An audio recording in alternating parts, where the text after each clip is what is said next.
Hello, y'all. Hope everybody's doing fine. We'll be starting momentarily. This is Darrell Lee Berry Jr. with Realizing the Shape. And the topic today, by request, is aliens, extraterrestrials, ET craft. So I'll talk about that a little bit. And hopefully there's some people who show up in the chat or who want to hop into the hangout and ask you any questions about that or what have you, whether um, just a curious, I want to learn about it, or a challenge, I want to debate or something like that. I'll take those two. But either way I go, I'll go ahead and get things started. Put a few more things in place. And this is the Wednesday show. Oh, that's supposed to be 8:30. Gotta put 8 p.m. on the thing. Let me see here.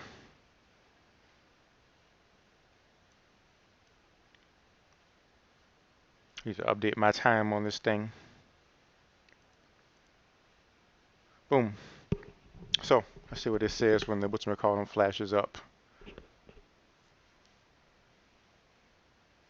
Oops, my bad. Did I put 8 on this thing? Should have put 8:30. Well, I'm still working out the kinks. But I'll update the time to 8:30. I was thinking 8:30. But awesome. You want to join up, Mies, into the Hangout? I believe the link is already in the description if you wanted to join.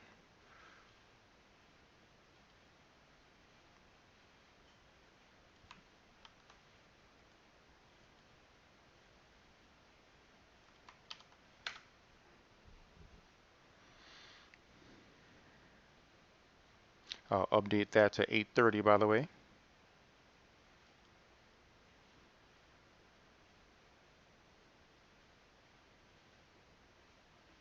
Hey, what's going on, Logan?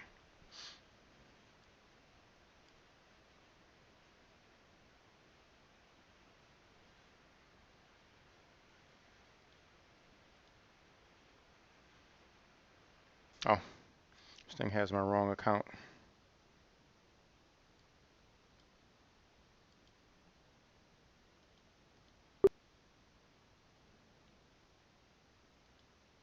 Mm.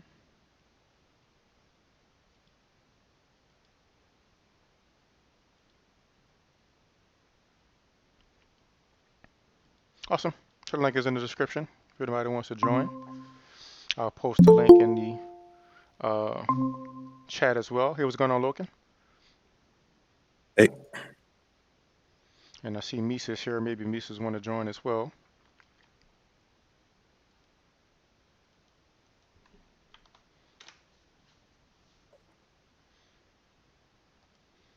I'll update that image now before I forget. Mm, you mm. get around to reading that report? Say again, please. You get around to reading that declassified report I did not from the yet. Navy? Oh, okay, I did save it, but I have not read it yet. that's pretty cool. So probably because like I want to read it to get the background. But like one thing I started to do, I used to be real big about the like government disclosure and things like that. Hmm. But then I realized, you know, ain't really no need for a big government disclosure because we can have contact ourselves. So that's what I started Yeah, focusing on. But it is still interesting. There was a period of time when I used to like scour about the learning about the declassified documents and of course that has value because some people they don't believe anything unless government says it. yeah. I just was like, it, it's very stimulating and interesting to me because of like they recorded it with their infrared cameras, and unless it's like a fucking government like psyop or some shit, and it's just all fake, that's one thing. But I don't really think that's the case. It's interesting you say that. Um, See this book right here, Unlocking Alien Closets. I have another book around here called My Labs, uh, Hmm. and another one called Lost as a Key by this same woman. And so what people have found is, and Stephen Greer talks about this a bit, but he doesn't like to talk about it because it's kind of negative. But people have found that the government has been doing sort of false flag abductions, where they abduct people for the purpose of sort of um, either trying to get information about the ETs or Oh, okay. yeah, Huh. or trying to like people who have real contact, sort of trying to scare them into being afraid of the contact and things like that, or basically trying to Like own the contained narrative. of. Yeah, Yeah, contaminate it yeah. Like basically. okay. So, and this lady, she um she has several instances of government people coming and kidnapping her and dragging her and things like that and taking her to military bases. One time, a ET craft she was on was disabled and it crashed and they took her in. And these other two guys wrote this book called My Labs, talking about the same thing. My Labs called is military abductions. So, Okay. ironically, a lot of the things that uh, people say might be government, some of them are. But Yeah. I would I mean, say, I don't. It just doesn't look like that would be the case because it's. I don't know. As far as keeping everybody quiet, like the radar tech, people watching radar and all sorts of oh no, shit. no, I don't think that's Like one. I'm just saying, I would just I, I would just replying to your yeah. comment about But yeah, I just get what you're saying about how they would want to kind of contain the situation. mhm. Yeah, yeah, The of fact course. is, I yeah. mean, I think on the 20, yeah, just a little over 10 days ago, like 2 weeks ago, um, Congress got the fucking people in number of people got a classified brief on that Navy UFO program, but I'm sure there's still like a shit ton that they won't even tell them because it's just like a need to know type of a deal. hmm one of the best stories I heard was by this guy named Bill Cooper, and he was a captain of a Navy ship. Matter of fact, maybe I could even find that video and play it real fast. He tells the story really well. But he was a the captain on this, not the captain, but he was like near where the captain was on this ship, and he saw this Hmm. amazing UFO craft coming in and out of the ocean. So, and they caught it on, I believe he uses binoculars and things like that, and it was pretty Insist that it be passed. definite sighting. Question, the terms of the treaty were that we would keep served as the blueprint for what will Copyright on it. along with Sea Spray organization, National Recon Team, responsible for these projects. Meet yellow fruit on public land where you have every right to be, and most people will go away, which is the prudent thing to do. They get all this money from drugs. If you look at all of the things that the secret teams have been doing, the Watergate incident,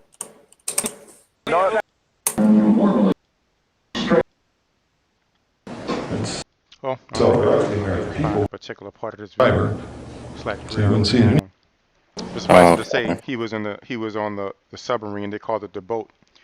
And what happened is he was the first one to see the ET craft. The craft basically came up out of the ocean and sort of did a spin in the air and went up into the air wherever it was going.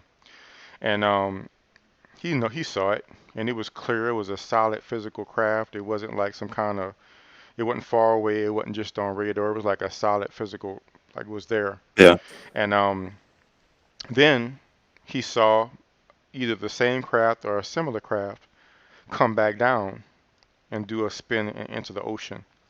And the way he described it was the craft didn't really hit the water, but the water kind of parted for it, almost like it had some kind of filter on it that the water couldn't touch it. It got close to it but couldn't touch it. And so he was kind of wary about telling his the captain of the ship, because you were called the captain of the ship, but you didn't want to call him if you was mistaken or something. So he actually called like Yeah. the next person above him. Hey, I saw something, because he was on watch. So he told the person, I saw something, off the port bar, or whatever they say, come check it out. And his compadre came and saw it and confirmed it. And he's the one that called the captain. So then they woke the captain up or whatever. And then the captain came and saw it. And so at this point, they just watched this happen for between 10 and 30 minutes. They saw this craft go in the ocean, out of the ocean, in the ocean, out of the ocean, like several times. They didn't alter their course. They was just moving along and just saw this happening over and over. And he said afterwards, he said everybody who came up on deck, him and all his other buddies, they was put into a room and basically told in no uncertain terms that you can't talk about this. If you talk about it, something bad's going to happen. Matter of fact, they were even told they couldn't talk about it amongst themselves. So in other words, the Yeah. people who were there together and saw it, they were forbidden from speaking amongst themselves about it. And suffice it to say, he didn't talk about it until he started talking publicly about government and UFOs and things like that. Yeah. So that's just one example of a first-hand account of somebody who was in the military who unmistakably saw something that was not fitting of Earth-based technology, and it was Yeah. covered up. So I think that's kind of interesting that they don't even let them talk about it to each other. And it's somewhere in Oh this yeah. video. It's a 3-hour long video. Illuminati Area 51, Freemason Conspiracy, Secret Society. It's like a 3-hour long video, so it's hard to find.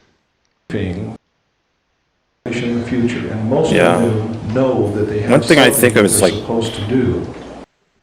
okay, they're here, right? They're like, but why don't they do like a, show everybody that they exist? Is it because like they believe that the human race wouldn't be able to handle it well because of all like the religious fundamentalists, or? Well, it sounds to me like you're making an assumption. Uh, uh, and No, this is what I. I'm just saying, like, say they are like observing us, right, and Mhm. making contact with certain people, right? Why don't they like just fucking, I don't know, like hover a UFO over like New York or something, and to kind of make contact Mhm. in front of everybody. I don't know. Right. And that's why I say this. This is one of the things I learned from flat earth people, and I realized that we all do the same thing, just make the same mistakes. Um, what you just said was based upon the premise that they haven't done that yet. Have you ever done Hmm. any research to see if this was done yet? No, I would just assume that, Understand? you know, So if millions of people observed it, then it'd be reported. and you would think you would think it would be reported more maybe. You said reported, period. Let me look this up, period. Let me look this up for you. What in the world video did I just click? Tonight only on Fox, just So about every this right year here, about and this actually let me time, present it to the you. I have to subject remember that y'all can't see things that I'm showing in the Hangout. So what I'll do is minimize the web. I'll present myself in the Hangout, and I don't think you'll be able to hear it, but I'll just describe it. I'll describe what I'm seeing.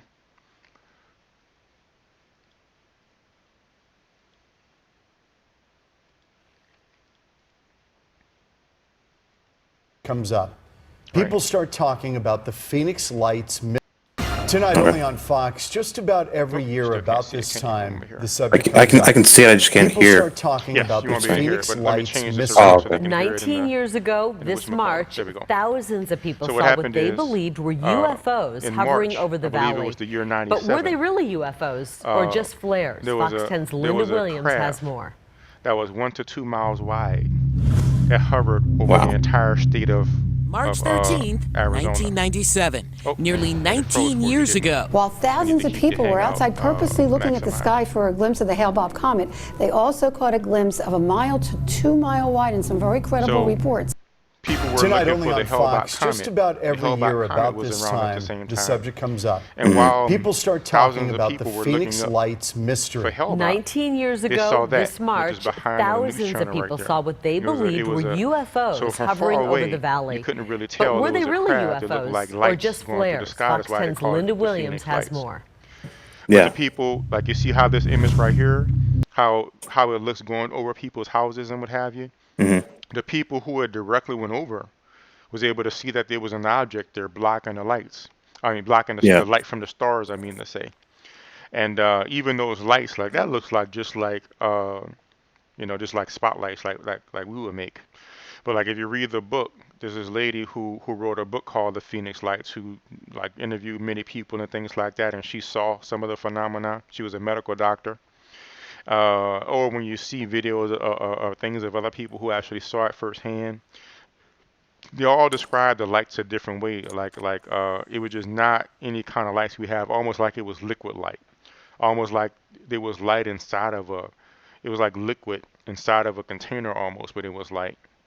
And it's been a while since I looked at this in detail. I could be describing some of the other separate lights that but it was a lot of phenomena around this. But suffice it Yeah. to say, even those lights, it didn't look like regular lights like we have. And there was some solid object that you can see. It's kind of like if you it's nighttime and you might be able to hear an airplane going up, but you can actually see something moving in front of the clouds. You know what I mean? So they couldn't see the lighted features of it, but they could see something going across the sky, 1 to 2 miles wide. So I believe, let's see how big a aircraft carrier is real Oh, fast. it's only I can tell you it's just a few hundred meters long. Okay, what percentage of that of miles is that? Uh, it's what is a kilometer, and so it's like point 0.6 of a mile per 1,000 meters.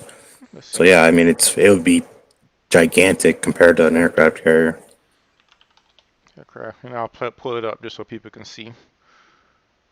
Uh,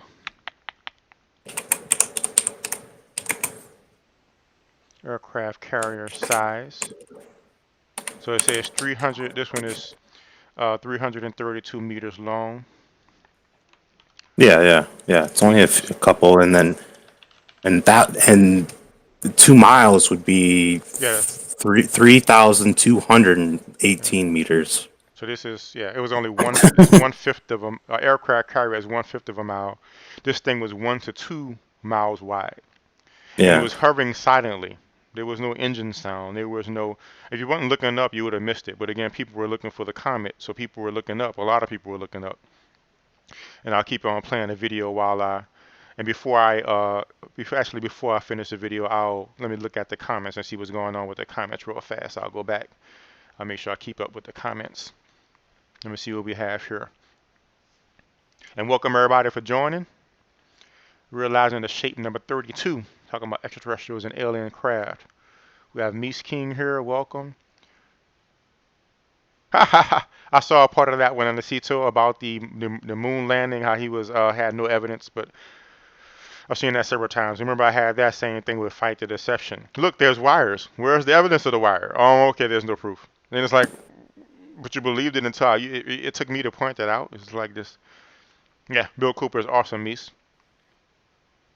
Awesome, Anacito. Maybe you could come on and talk about it. Just as tall as the Empire State Building. Maybe you should come on and talk about it, Anacito.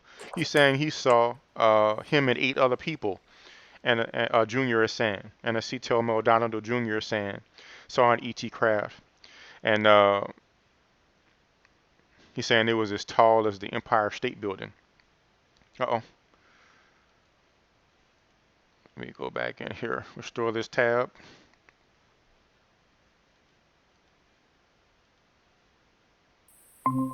Awesome. I'm back. all right. So, give me a moment here. I'll play the presentation again. Actually, I'm going to have to end the presentation. Start a new one. Whatchamacallit crashed. Present a window. Present now.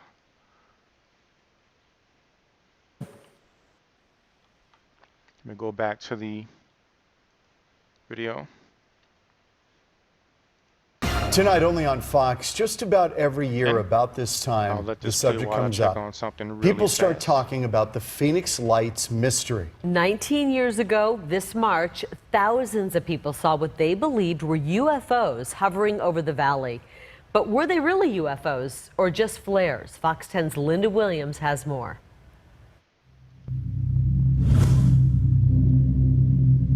March 13th, 1997, nearly 19 years ago. While thousands of people were outside purposely looking at the sky for a glimpse of the Hale-Bopp comet, Right. they also caught a And glimpse this of a is what mile to people 2 describe it mile looking wide like. in some In one very moment, I'll be credible right back. reports. Either orbs, giant balls of light that seemed to be attached to something in a mile-wide V formation, or actual craft. They were called the Phoenix Lights and quickly became one of the largest mass UFO sightings of all time. There were many events, starting at 3 p.m. in the afternoon and continuing all the way until 5:30 the next morning. Dr. Lynn Kitai, a Phoenix physician, was one of the first people to witness and record the lights from her home in Paradise Valley. For 19 years, we've tried to defend these incredible videos. She wrote a book about her investigation and produced an award-winning documentary.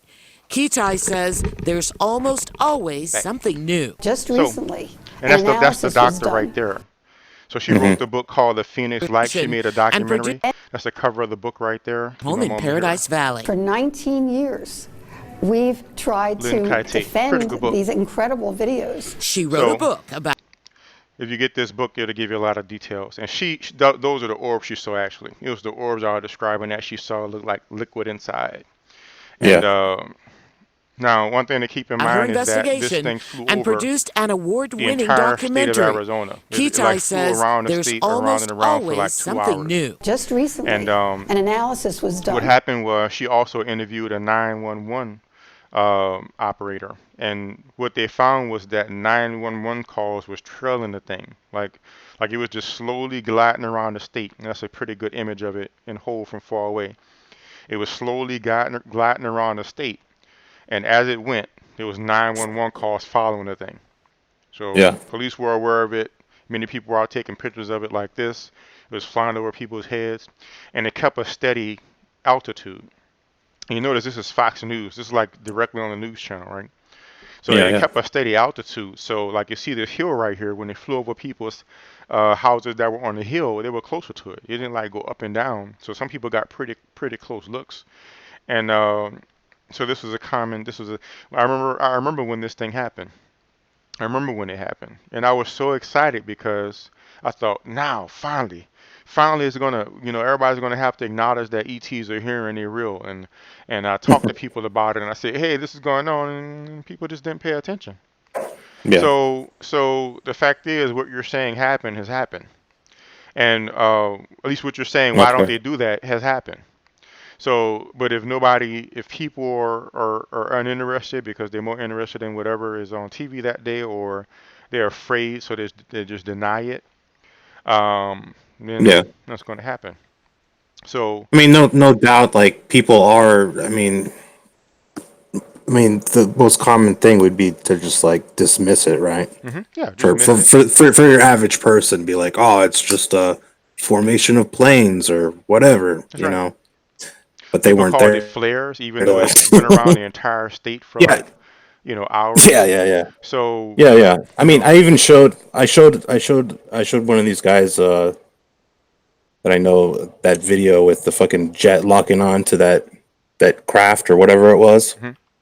And I mean, he tried to like come up with all sorts of things like what it could be naturally, and I was just like, no, it can't be that, can't be this, and I don't know what it is. I can't claim. I mean, I wasn't there, but it fucking doesn't seem that we have.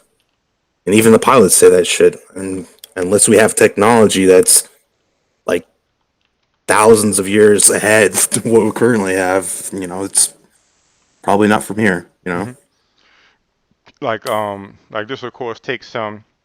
There's no way I can prove this to you. I've met these beings in the out of body state though, but there's this guy named Daryl Lanka, and he channels this being called Bashar, who is from the society called the Essassani. And according to him, the beings who were in this 2 mile wide craft, they're they're they're part of the race of beings who will make first contact with us. So Mhm. they're the ones who we're gonna meet eventually when we ever have contact with ETs for the first time. So, and basically they were doing exactly what you were saying. They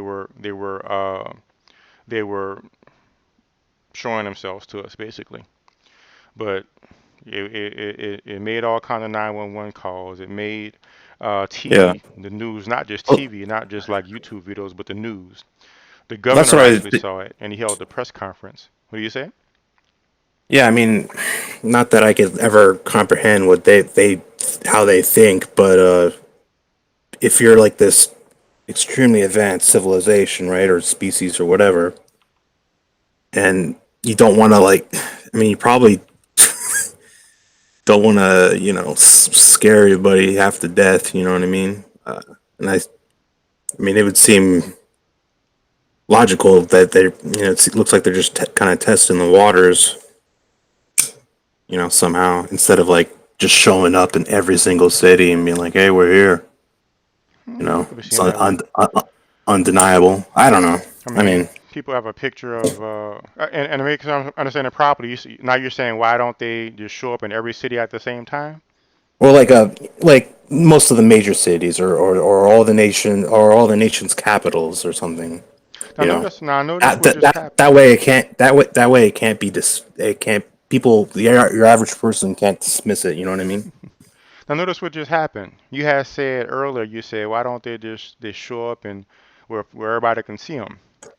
Yeah. And they flew over an entire state. It's on the news, and it's anybody can access it anywhere in the world through the internet. And for Yeah. that period of time, it did make big news. There's this doctor who wrote a book about it. She wrote a documentary about it. A lot of people was talking about it. hmm So now when I showed you that happened, now you're moving the bar. Now you're saying, well, why don't a whole lot of them show up at the same time? No, no, I'm not trying to like dismiss that at all. I'm wondering what their intention, like what the purpose of just that one was, instead of, I don't know, if they really wanted to get everybody's attention, you know, because we're talking like beings that would, we probably can't comprehend how intelligent they are.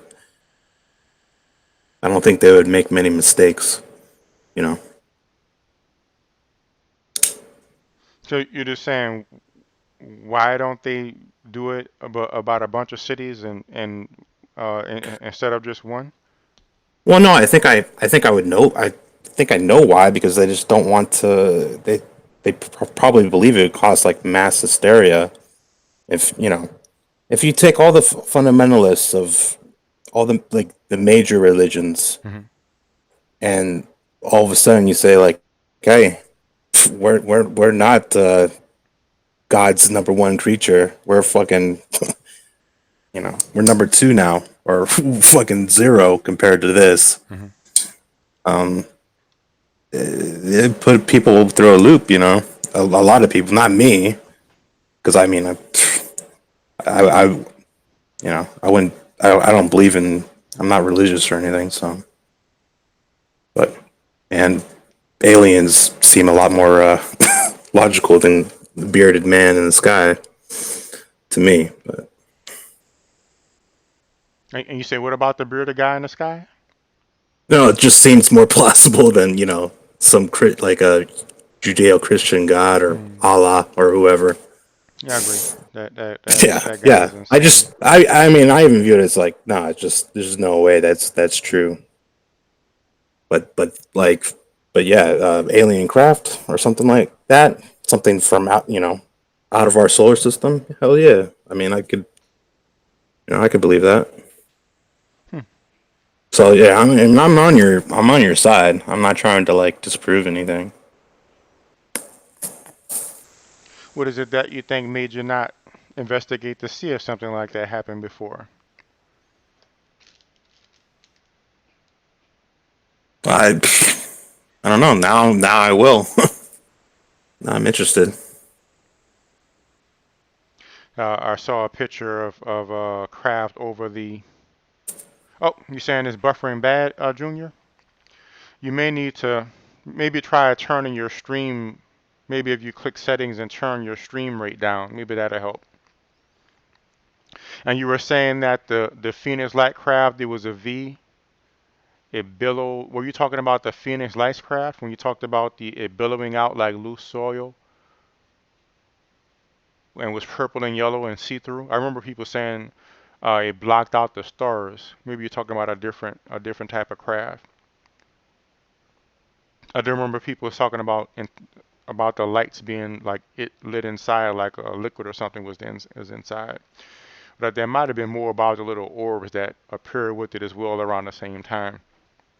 So, are you interested in having contact yourself? Sure. So this is what I found. All you have to do to have contact. So, and it takes a lot of dedication and commitment. So, what I learned from my readings and studies, like all the different experiences of people said that they were telepathic. And Hmm. from my experiences as a kid, I learned that they were telepathic. So I knew that they were around, and I knew that they can read minds. So, and Junior is saying that it was a different one that flew over Fort Texas about 17 years ago. Fort Worth, Texas. It flew over the entire, like the city, or it flew over one little section. Like, how big was the scope of this sighting, Junior? Let me post the join link information again if anybody want to join.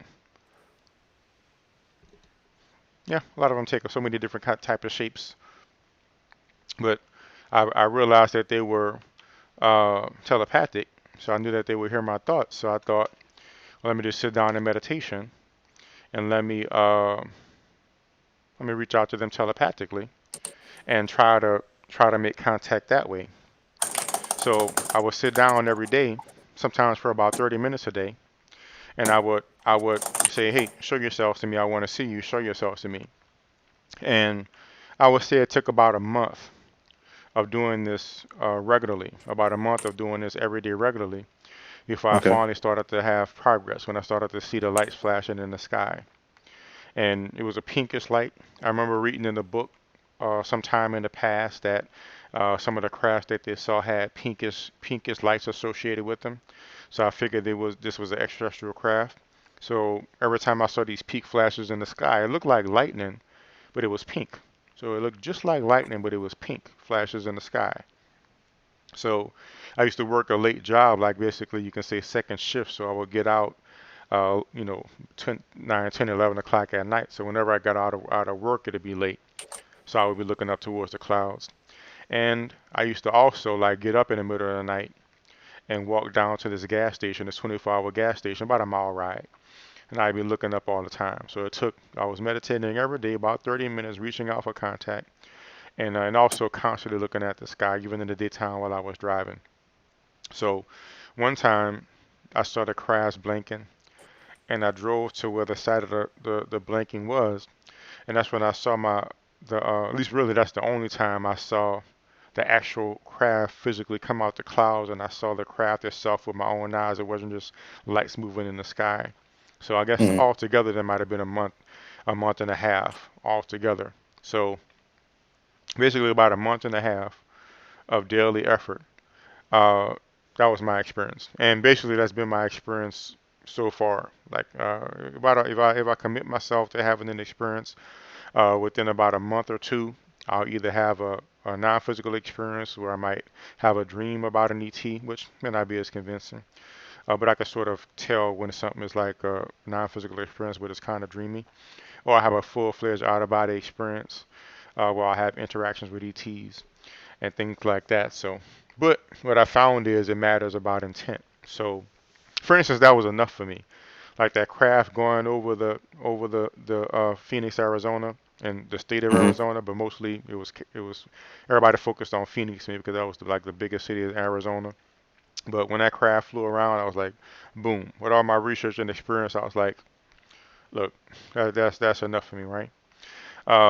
But some people, they need more. So by the same token, I find that some people are very content with, um, just seeing, like, I remember somebody on the panel like a few weeks ago, they showed a video of the streaks going across the sky, like it was and apparently the guy who took the camera thought it was a UFO, but to me it looked like it might have been a satellite. It looked like it was Hmm. a satellite going Oh across. yeah, yeah, But there are people who take videos of lights that go like this and then like that. Like it's definitely not a satellite, or to go like this and come back, yeah. like It's just not on a yeah, straight trajectory or exactly. So you whatever. know that's Yeah, something. And some people are content yeah. with that. And I noticed there's some people who all they do is take videos like that. And then there's some people like Stephen Greer who has contact regularly, at least according to his description. I never went on one of his outings before, but apparently several people have. You can research. I mean, he does these outing events where craft will come, craft will land. He has pictures of craft. Several people are there, dozens of people, and it's like these contact events that he holds several times a year. So I probably never go because it costs like thousands of dollars to go. But from his explanation, I can understand why he charges so much, because that's how he funds his disclosure efforts and things like that. At least one of the reasons, one of the ways. But Hmm. suffice it to say, he's interested in having direct first-hand contact where he would go off and interact with the beings, and people will be seeing these things happening, and but that's what his intent is. So my intent was just I wanted to see I wanted to see a craft like and so it's like no matter what experience you have, there's always room for doubt. Like even when I saw that physical craft, it was like, damn, I had an hour and a half missing time, but still I was like, well, but eventually I had to come to terms with the fact that happened, right? But I'm aware that no matter what happens, you could always find room for doubt or to do more. So Yeah. my experience is my observation based upon my research of this is that they're intelligent enough and respectful enough to give people what they want as far as contact. So the people who only want to see something move across the sky, they'll find that. The people who like me, I just want to see a physical craft with my eyes, with my own eyes. I just want to see it up close. I don't want there to be any doubt that that is what it is. And Yeah. I saw that. And Stephen Greer, again, he's had physical interactions. He told this one story. Let me bring up this book and I could read it to you real fast. Before I do that, let me go through the comments a little bit. Junior was saying about this crowd was a little smaller. Hey, what's going on, Gentleys?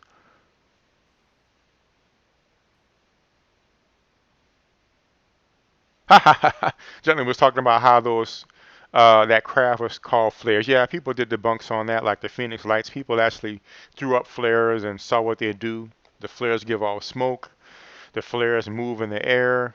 If they throw flares up in formation, they don't keep formation. So yeah, enough experimentation has been done to show that wasn't flares. But a flare is not going to go around the entire state for hours and keep precise formation and block out stars in between the flares. It's just too much stuff for that to have been flares. I'll be back in 1 minute. Okay, sounds good. I'm interested in Yep. Junior. I would say maybe you want to look a bit closely. Perhaps there is such a thing where lightning could flash pink, but I could let you know that pink flashes can also be an ET craft. And if your intention is well enough, you might be able to see it come out. It was going on Maxwell Smart. Okay, let's check out this link that Maxwell Smart shared just now.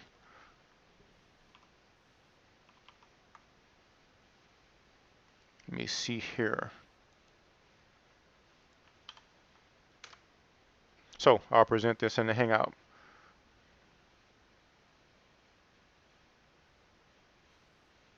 Okay, it says capture something strange over Swedish mountains. Let me present it real fast.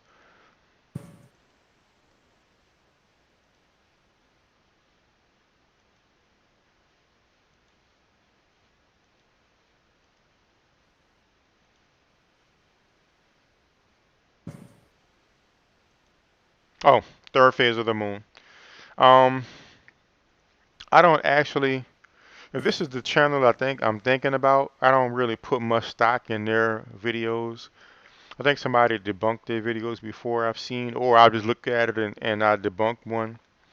But if this is a channel I'm thinking about, I don't really put much stock into their videos. I think these are the same people that showed this sort of triangle-like thing. You never know. They may put a real one in every now and then, but let me take a look and I forgot. I'm sorry. I didn't make the presentation thing properly. All right, there we go. Now we're talking.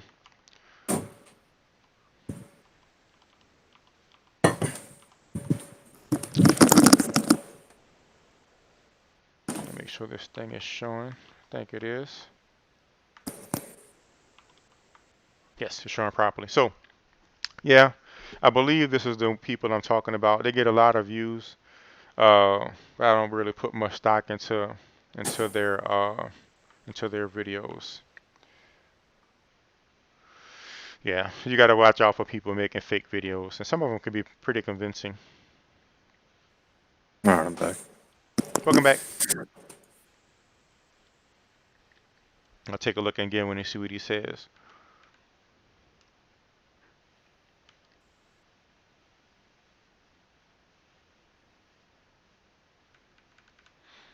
Let me see if these are the people I'm thinking about. Let's take a look at some of their videos.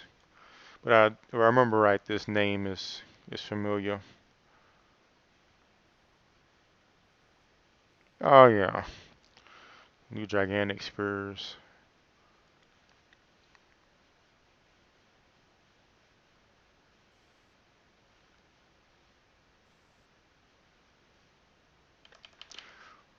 I'm pretty sure this is the channel I remember. I wouldn't put much stock in the videos if I were you.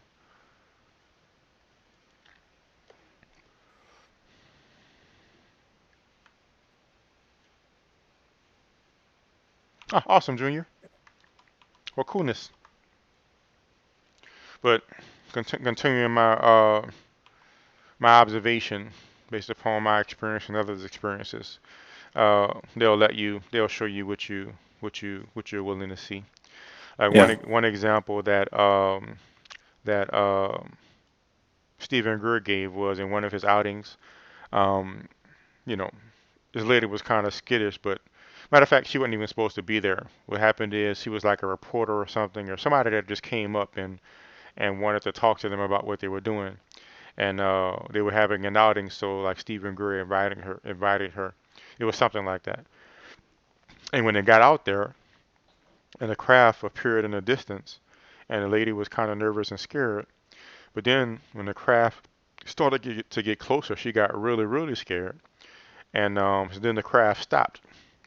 But then she got in her car and like drove away. And then the craft started coming a bit farther. So, and I've heard of other instances where, you know, somebody was afraid during the experience and uh, the craft went away. Yeah. So my observation is that as much as you're willing to experience, they'll show you that. And I think the people who wanted to have that type of experience because of the technology we have.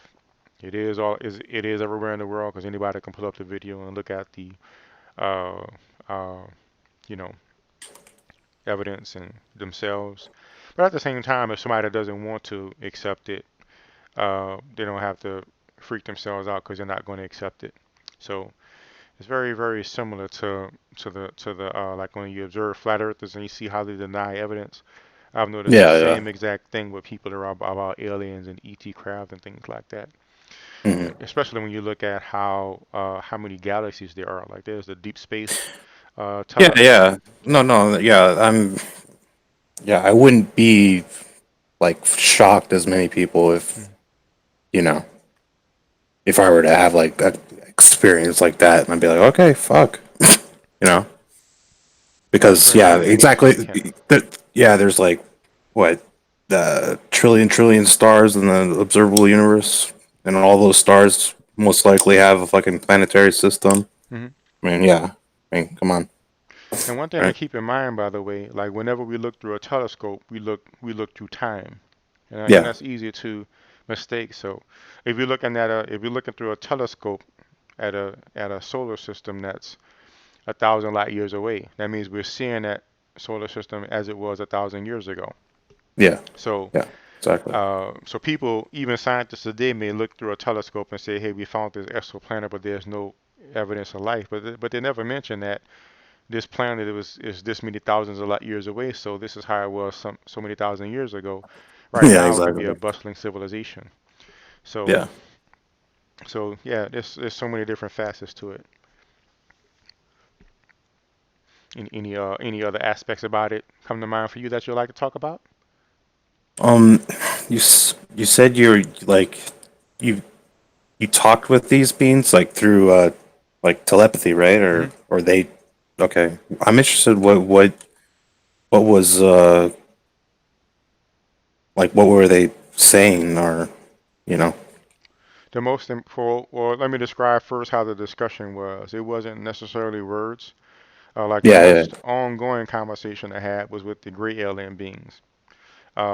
And so, big head, big eyes, things like that. Mm-hmm. And one of the things I remember them telling me was they told me I was actually part of their family, like I was a part of their society, and they like put me here on this planet as a human.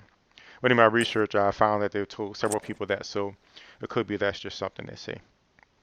Yeah. Um, they also at the time, and I can't verify this, but my experience at the time was they told me exactly how their craft worked, like exactly how their craft worked. To the point that at the time, my experience was that I had enough understanding to where I'll be able to build one. That's one of the pieces of information that they passed on to me, but it terrified me because like when I started thinking about all the parts I needed, and I started in my mind even starting to be able to put it together, and I understood how it worked. But I knew that if I started to build something like that, that I wouldn't be able to defend myself from the government. So I made myself forget. Like I just dissociated that information. Yeah. But those are the two things that I remember the most because it stuck out in my mind more. Um, but most of the stuff I don't even remember really, or it's maybe it's subconscious. I Yeah. had other experiences where these beings would pour this all kind of information into my mind. It would just be just waves and waves of information. These three beings that stood by my bed, and I can't really be sure if they were physical or non-physical. But most of that stuff I can't remember consciously as well. Even though like sometimes when I read in books, it'll come to mind. Um, when I had the out of body experience interaction with the Asasani, they just told me just relax and we'll do some energy working on you, and they did some kind of adjustment to my energy. They did some kind of it just felt like they were making adjustments to me frequency wise, so that was pretty cool. And Hmm. but the ones that happened the most frequent verbal contact was with the Greys. Um, but yeah, but and all of it was telepathic.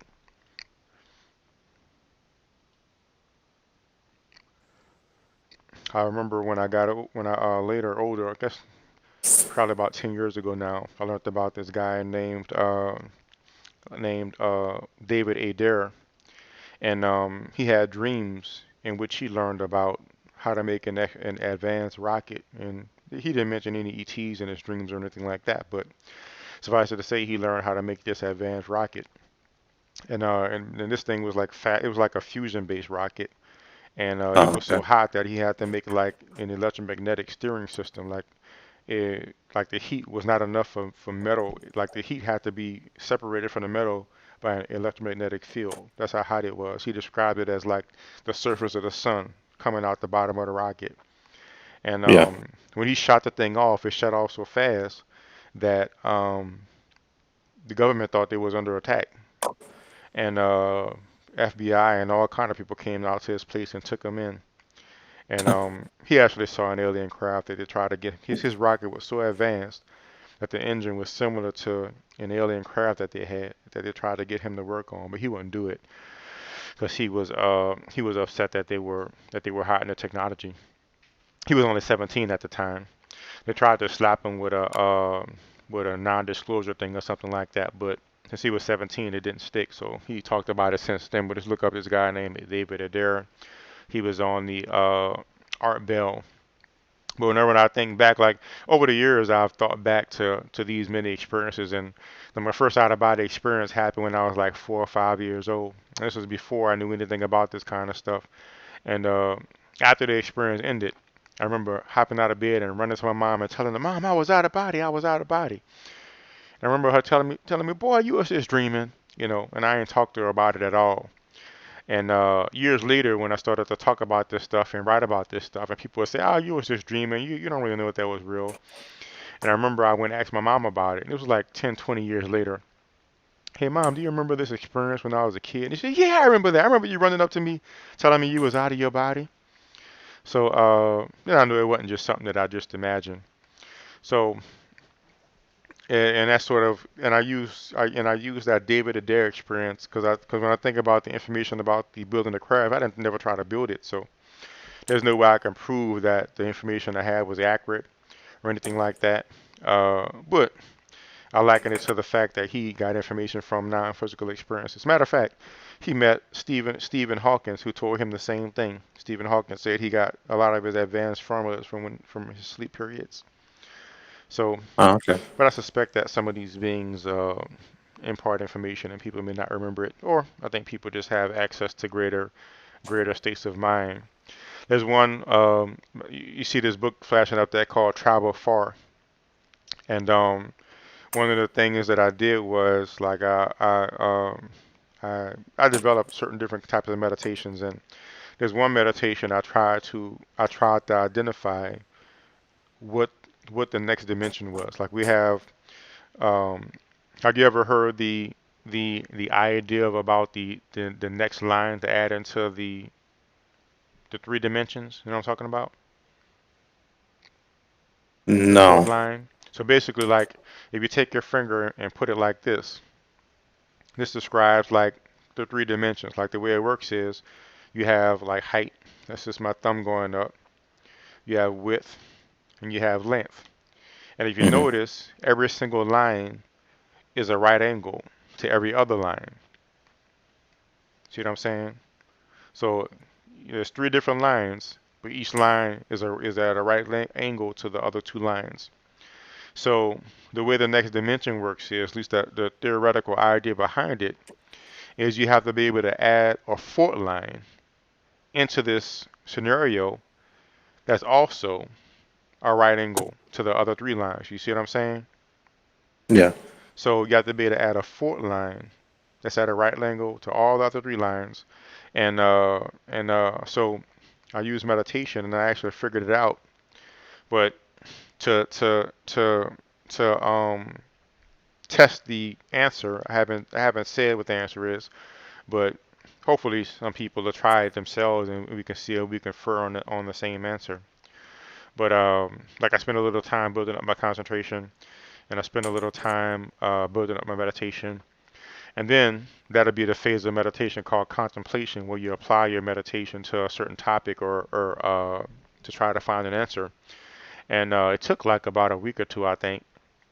And finally, it just like cracked open, and I realized what it was. Um, well, in other words, gently, is that would not be adding another line. In other words, a cube would just be, it's really the same thing. It's like all you're doing is taking two of these things and putting it together, but it's not adding an additional line. So in other words, it's like this is one corner of a cube, basically, if you think about it. Uh, so like a cube has the top wall, the side wall, and that side wall. So this is really just one corner of a cube. So basically, you have to add. So instead of that corner having three lines, that corner has to have four lines, but it has to go through all of them. Like in other words, if I was to take this line and make it go straight through, it's almost like an axis. Like when you get into math, there's the x axis and the y axis, and there's also the z axis that goes straight through. So it has to be a fourth line that's at a right angle to all the other lines that doesn't interfere with that sort of axis-like mechanism. Well, what I'm talking about is Junior, like the corner of the cube that is this corner. So this corner of the cube has three sides connected to that corner. There's the top, there's a side, and there's the other side.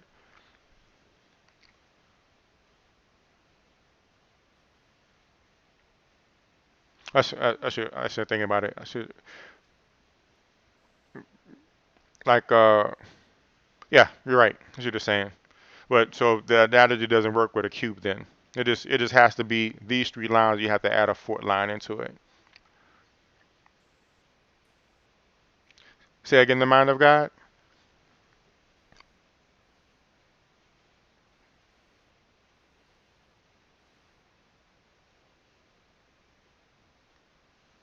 But suffice it to say, I knew this guy who was like good at math, and that's how he was describing it to me. You have to take those three lines like an axis, like the X, Y, Z axis, and add like what a W axis, and it has to be a right angle to all the other lines, and that'll be like basically the fourth dimension.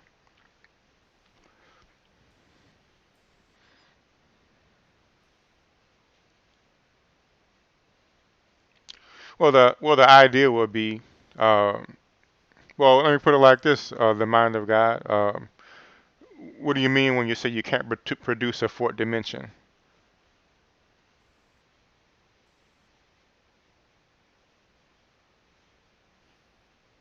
How do you know the mind of God?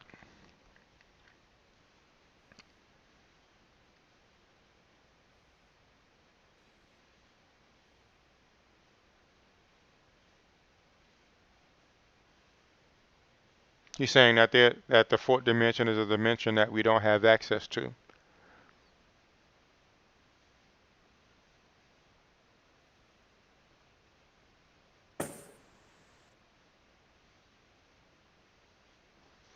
Any other questions or comments you have, Logan, while he's typing?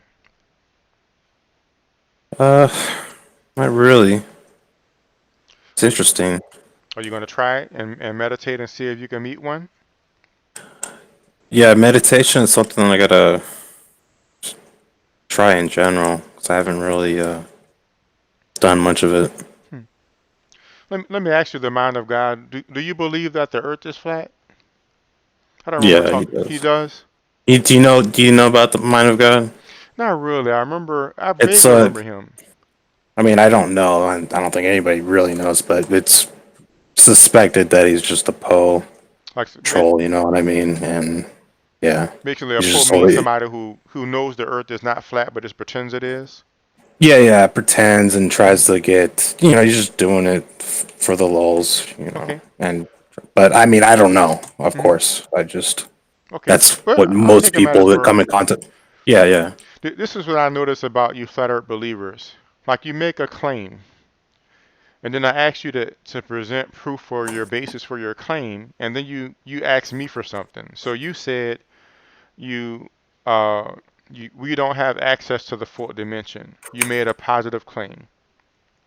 So unless you're going to present evidence that we don't have access to the fourth dimension, I'm simply not going to talk to you anymore about anything really.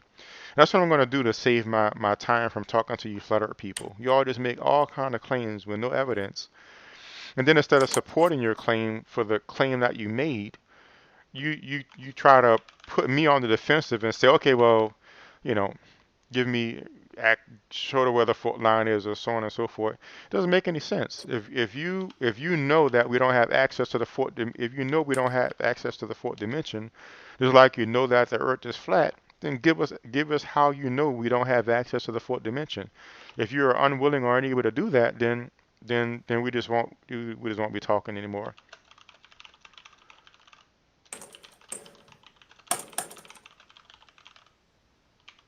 So that's going to be my question for you. So if ever you want to ask a question or a debate or something like that, that'll be what you'll have to answer. And I'm just going to just build a list of things that you flat earth believers need to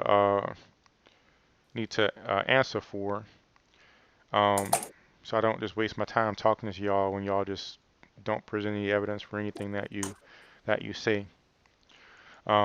So again, when you answer that question, I'll respond to you again, the mind of God. Until you answer that question, I will not respond to anything more that you say.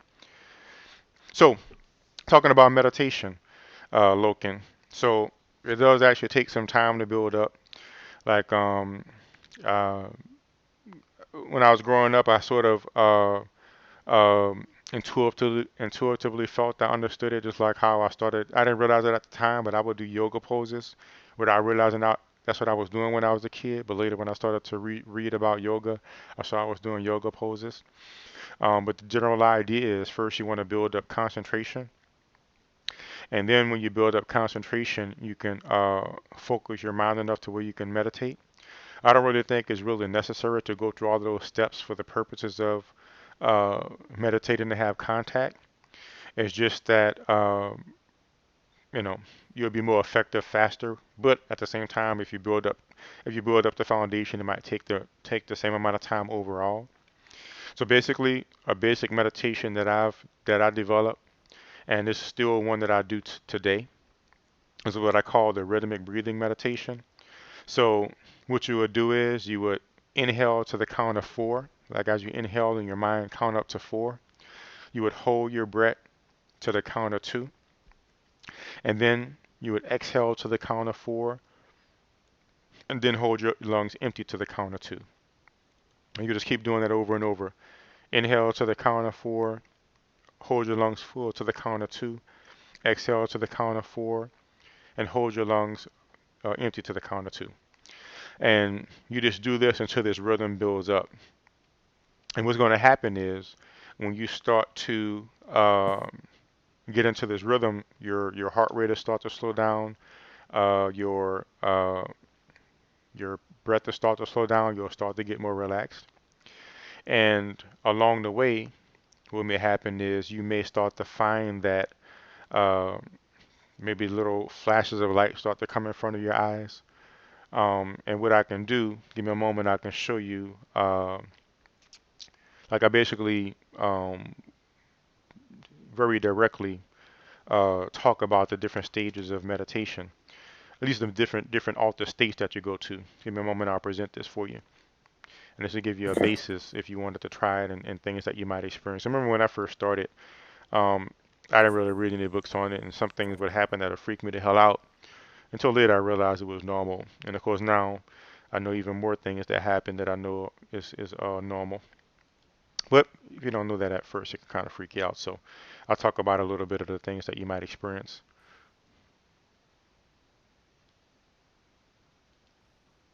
Boom. You able to see that site right there? Yeah. Okay. All right. So if you go to darrellberberjr.com, go to books, scroll down till you see um, Travel Far, and the whole book is right there. And if you scroll down to chapter 7, Basic Theory of Practice, it'll show the general progression of the altered states you go through. So beta is our waking state. It's like the state that we're in right now. And really, all you really need to get to, ideally, is an alpha or a theta state. So in alpha, your thoughts will either slow down or speed up. Like your thoughts might get really, really slow and your mind might get really quiet. Or there's a whole bunch of thoughts may start running through your mind. If that happens, you need to ignore those thoughts. You might start to experience little faint vibrations in your body, almost like sort of tickling, but not exactly. Um, when you start to hit light theta, that's when you might start to see colors and shapes, like maybe flashes of light. Maybe you might start to see faces and little imagery. Whenever you start to see colored imagery, that's when you know you're in a theta state. If you see imagery that's like monocolored, like maybe it's like yellowish, you're still in the alpha. But when you start to see colored imagery, that's when you know you're in a theta state. And this is the state that's primed for telepathy. One experiment I did uh, on this was a friend of mine. Like what I did was about a few years ago. So I did two research studies on the out of body experience so far. And then in my second one, I got a few people that I met online that can get out of body, and we practiced getting out of body and meeting to confirm it and having telepathic experiments. And one of the experiments I did, both me and my friend Lewis went into the theta state that I'm telling you about. So we was able to see flashes of light. And the idea was that we both go into theta, and then we send each other, then we send a thought and try to see if we can guess it. So he sent me a thought. So we both went into theta, and then when I got into theta, I started to see the flashes of imagery and the colored imagery and things like that. Then I cleared my mind of the imagery, but I was still in theta, and I just waited. And suddenly, this hot dog just appeared in my mind, like it was as clear as day. It was almost as if a physical hot dog, as if I opened my eyes and I was looking at a hot dog, but my eyes were closed, and it was all darkness and blackness except this hot dog floating in front of my face, just spinning in front of my face like that. And I made the image go away, and I tried to wait for something else, and nothing else or nothing different came. And then so our plan was to have like we was both on a timer, like we knew we were going to take this long to get into the theta state, and then the alarm went off, and then we knew it was going to take this long to get out of the body, and then we do the rest of the experiment. So we did that, and when my time ended for the telepathy experiment, then I went to go to out of body, but I think I just fell asleep on that one. But the next day we talked, and asked him, well, what did you send? And he said, well, my favorite food when I go to a baseball game is a hot dog. So I imagine myself being at a baseball game eating, a hot dog like I like to eat. And that's what I saw. So that's just, that might not prove to a scientist or whatever, but they might say, well, maybe he's lying or making it up or something, or maybe I'm lying or whatever. But for me, I know that, I asked him and he just came out and told me that's what it was. And we purposely did it Yeah. like that. We didn't just send like a shape, like a lot of those telepathy experiments, they're like, it's like a square, a triangle, or a circle, and you send one of those. We'll just send anything in the whole wide world you want to send, and I'll just see if I can get it. And I picked up that he was thinking about a hot dog. So once you get to the theta state, you're very, very primed for telepathy. And so then at that point, you just reach out to any ET craft in the area or any ET race in the area, and that's all. And all I would say over and over was, "Show yourselves to me. I want to see you. Show yourselves to me." And I would have an intent. I don't want to just see this a light in the sky. I want to actually see a physical craft and know that you're there. Show yourselves to me. I want to see you. Show yourselves to me. And again, like I said, it took like a month or two, but it took every single day at least 30 minutes, sometimes an hour. And Mhm. and then I had the experience. Um, another thing about this meditation practice is like you don't have to keep the full rhythm the entire time. Like you'll find if you keep the rhythm for a while, the rhythm will start to seem burdensome, and you can start to what normally happens is instead of having a 4-2-4-2 rhythm, I'll just have the 4-4 rhythm with no holding of the breath. So it'll just be inhale, exhale, and that feels easier.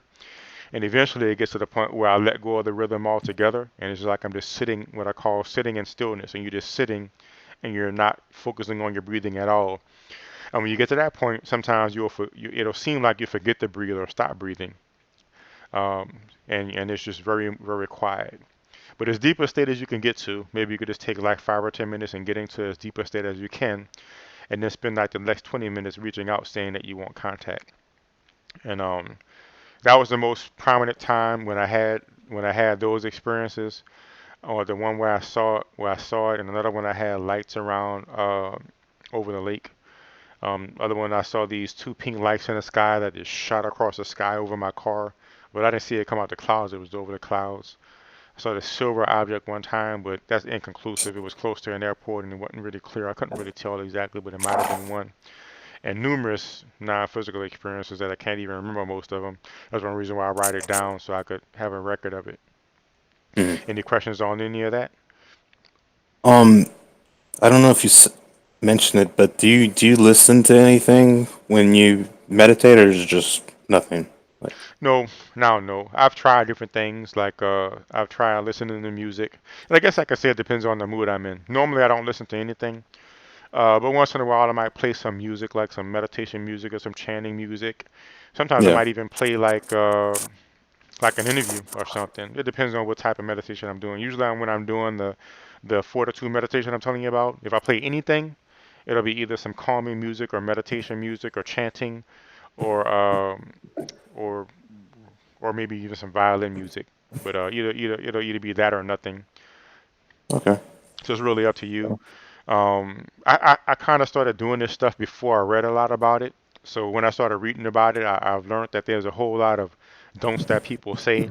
Like some people will say you gotta wear loose clothing, or you can't wear jewelry, or you gotta be facing the north, or you can't listen to this, Yeah. or you gotta listen to that. But I found that all of that, none of that really matters. Like I've meditated in my car and in my bed and at work, and it doesn't really matter.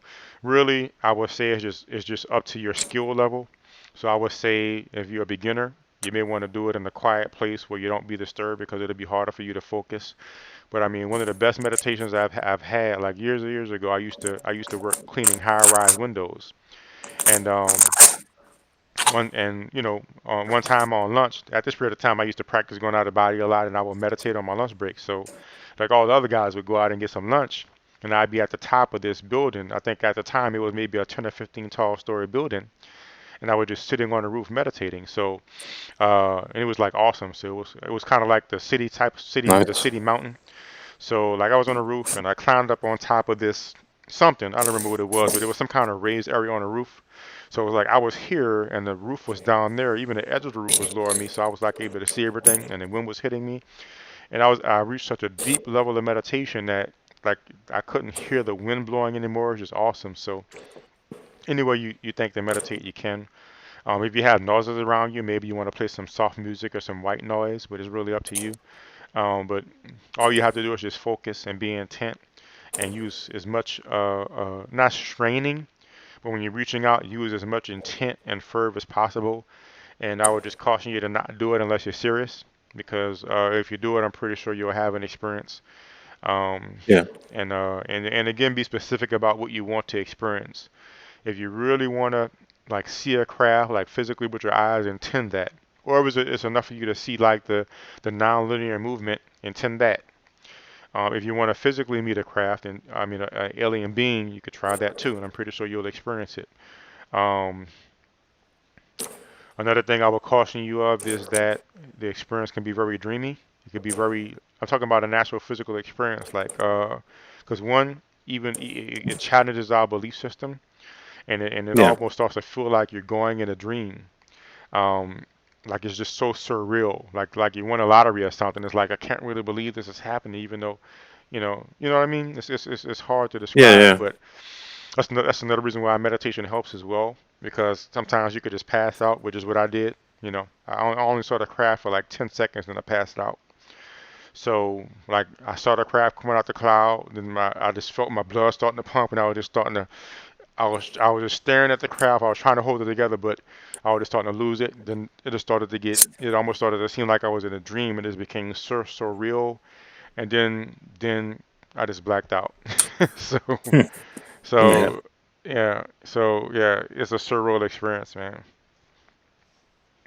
Let me take a look at the chat here and see what I might have missed.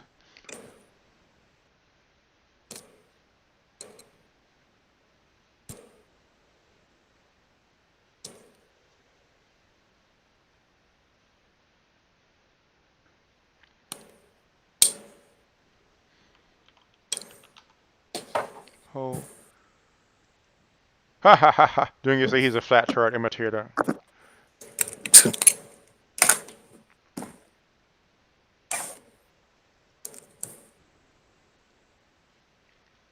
Well, he is right about the drawing.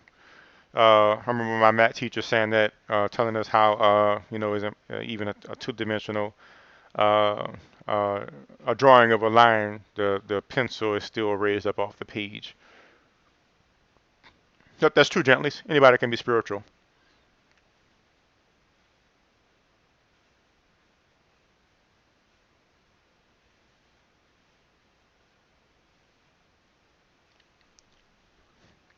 I think it was her. Yes, was sort of flatter at this. Uh,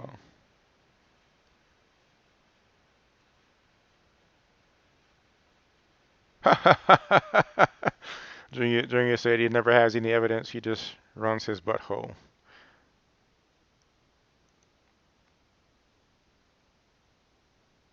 Oh yeah, Junior saying he did high rise. Yeah, yeah. The highest I've been in was like I think 50 something commercial stories, 55 commercial stories. It was so tall that you had to drop. Usually you drop one line and you fold it in half and drop two ends of the same line. But this line we had to use two separate lines and drop the whole line down. It was the Sheraton building in New Orleans. I believe I remember right, it was 55 commercial stories. Yeah, that was fun.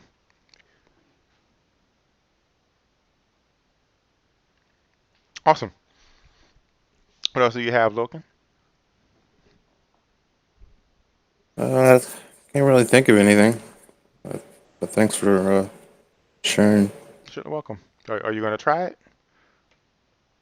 Yeah, I mean, meditation is something I've been put off because I've heard by so many people of like just how beneficial it is, Hmm. for the mind, anyways. Hmm. So yeah, well, gives me an excuse to get on it. Yeah, So yeah, I'll it's worth it. try it out. My next intention I plan on doing is getting picture or video. So I'm gonna intend not only to see you, but to see to have some photographic evidence. Which reminds you, I told you about the uh, when my friend Lewis took a picture or video. Did you ever hear me talk about that experience? Wait, say it again. Sorry, I was When my I was friend took distracted. a video of one. No, no. Well, what happened is this was another period of time when I was trying to have contact. This was around the same period of time when I was doing that second research study, if I remember right. And I had a non-physical experience where I met these bluish type beings, and I later found somebody in Australia who had a experience with similar beings, with the bluish type beings. If I remember right, he described the craft as well as being spherical. But they were these bluish type beings, and they had this spherical craft, and he took me up in the craft. And I had told him, I said, look, I said, if I'm trying to have contact again, and I said, if I get on the craft this time, I'm not going to come back. But I said, I'll try to do a flyby so y'all can see, so y'all can know. And when I talked to him like the next day, he told me that he saw a spherical craft. He said he was surprised to hear me. And uh, he said, I thought you was gone. I said, why? He said, because I saw this spherical craft outside of my work. He took a horrible cell phone video. I mean, this you could barely tell it's there, but he sent me Yeah, the video, and I didn't tell him anything about the experience at that point. He told me, he was like, man, I saw this spherical craft last night or yesterday or whatever at work, and uh, and that was like after the day after that I had that experience with the spherical craft that I got on. Um, so yeah, man, it seems like whatever you intend, they will do to whatever extent that doesn't really infringe upon a lot of people. Just like I said, I really think that like if they had like a fleet of those V-shaped craft hovering over every single city, I'm pretty sure that wouldn't go over well. Um, yeah, I yeah, don't think it'll go over well. But like I said, anybody on the earth can see the video, so technically it is all over the world to the extent that a person is willing to look at the evidence and research it. Um, the people there who they interviewed said that it seemed like to be a calming influence. So based upon that, um, maybe it'd be different, but at the same time, maybe several of them, I'm pretty sure our own fears will play a part in that. So mind the God, I've already told you.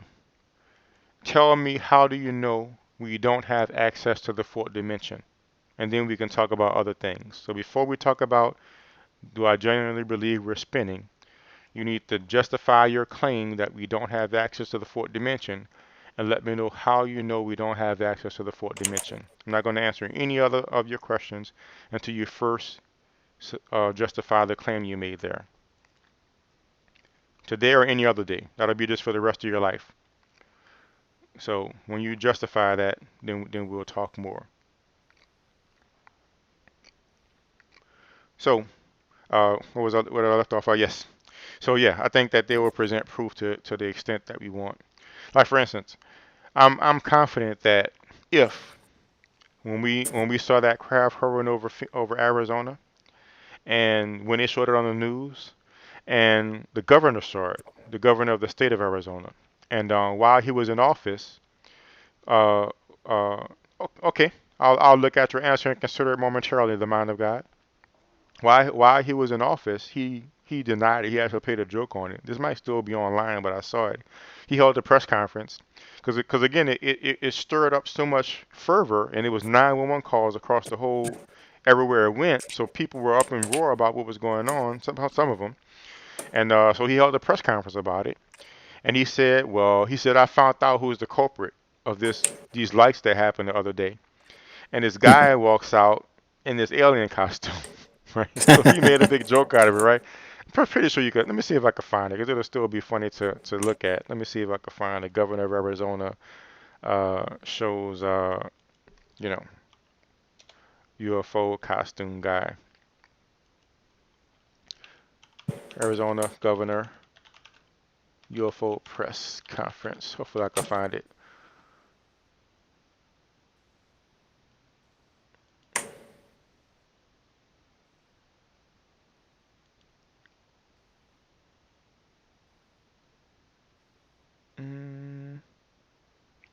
Fife Symington. That was his name. Alien press conference. Oh, here it is. I found it. So go on over here. Let me share my screen.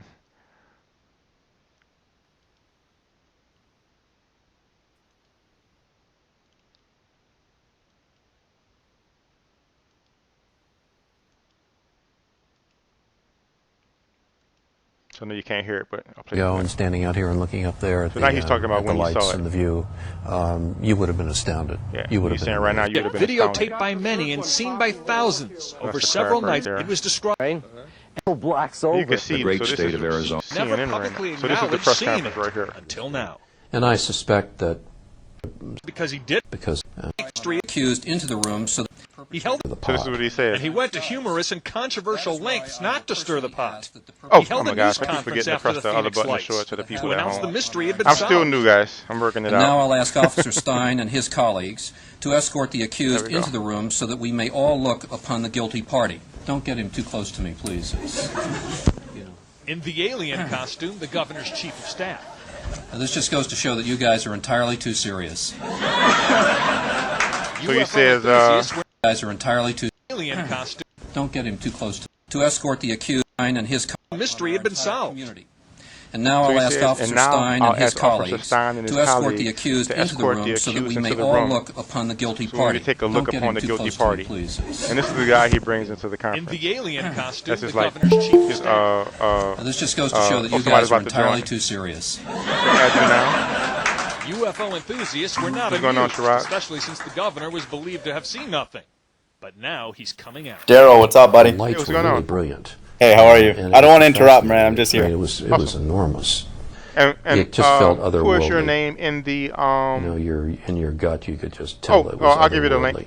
What is your name in Simonton the? will be talking about this Are in you an the Mind of updated God, film or are you about someone UFOs. else? Well, I go by the Out of the handle, blue. the Mind of He God. has Yes, also that's talked me. with an Oh, organization you are the that Mind of wants God. UFO Gotcha. information Yeah. more out What's in up, the man? open. Cool. It's very Good, good. We significant can talk. We that can talk someone at the 4D, man, when stature you're of a done. governor But would I'll just come be out on and done. say mute. that they acknowledge so that what were they you saying about experienced your answer to a 4D? UFO. I just want to show that video clip there. Because it brings a lot of credibility and To strength define to it, the what you case. mean by Governor that, Simonton I'm says not he sure if didn't you're tell his talking in a family. mathematical way or sort of a spiritual, supernatural way, or both. I mean, you're the one who made the claim. What were you talking about?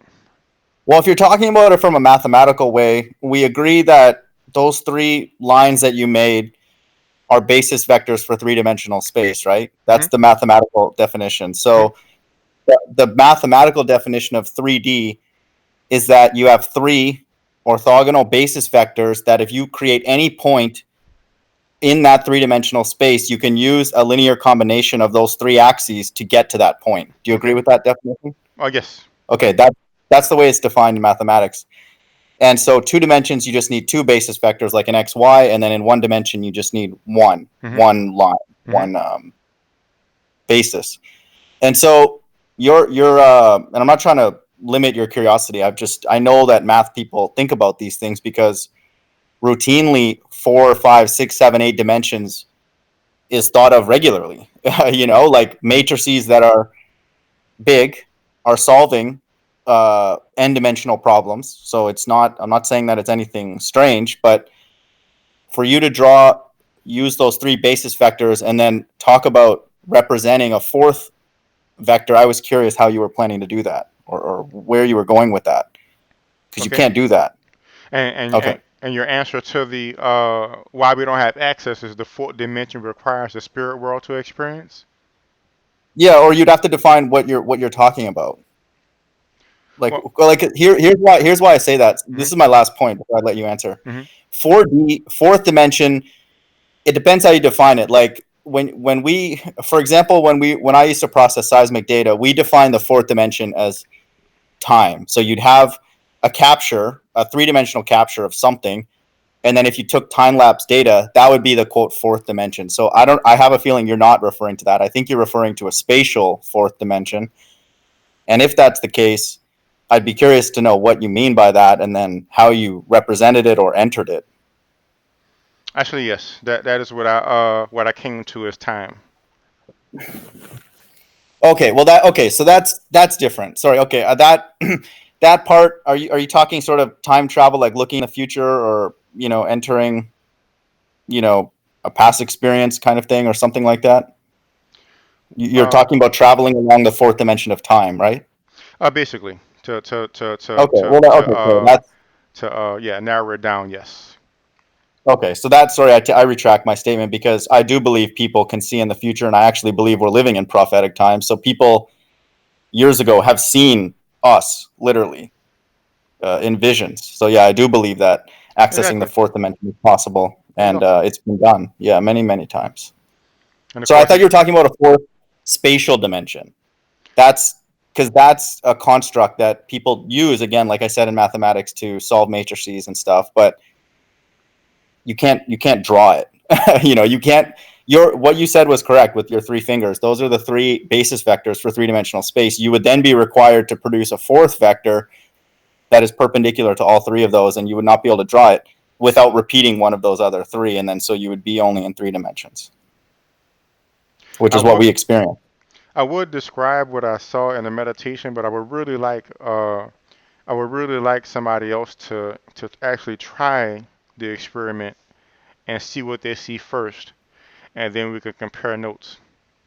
But in short, it's time, and I actually, which is quite ironic, because I actually have a tendency to see through time. Like I don't know if you heard me tell this story, but like when I meditate frequently, I often start to have glimpses through time. And like one of the common things would happen was when I used to read a lot more than I do now, even though I still read a lot, but I used to like read constantly. And what would happen is at the same time I'd be meditating a lot as well, like regularly. And I would hear myself reading a book. Like I would just suddenly hear myself reading a book. Maybe I'm, on a bus going somewhere or something. That was way back before I had a car.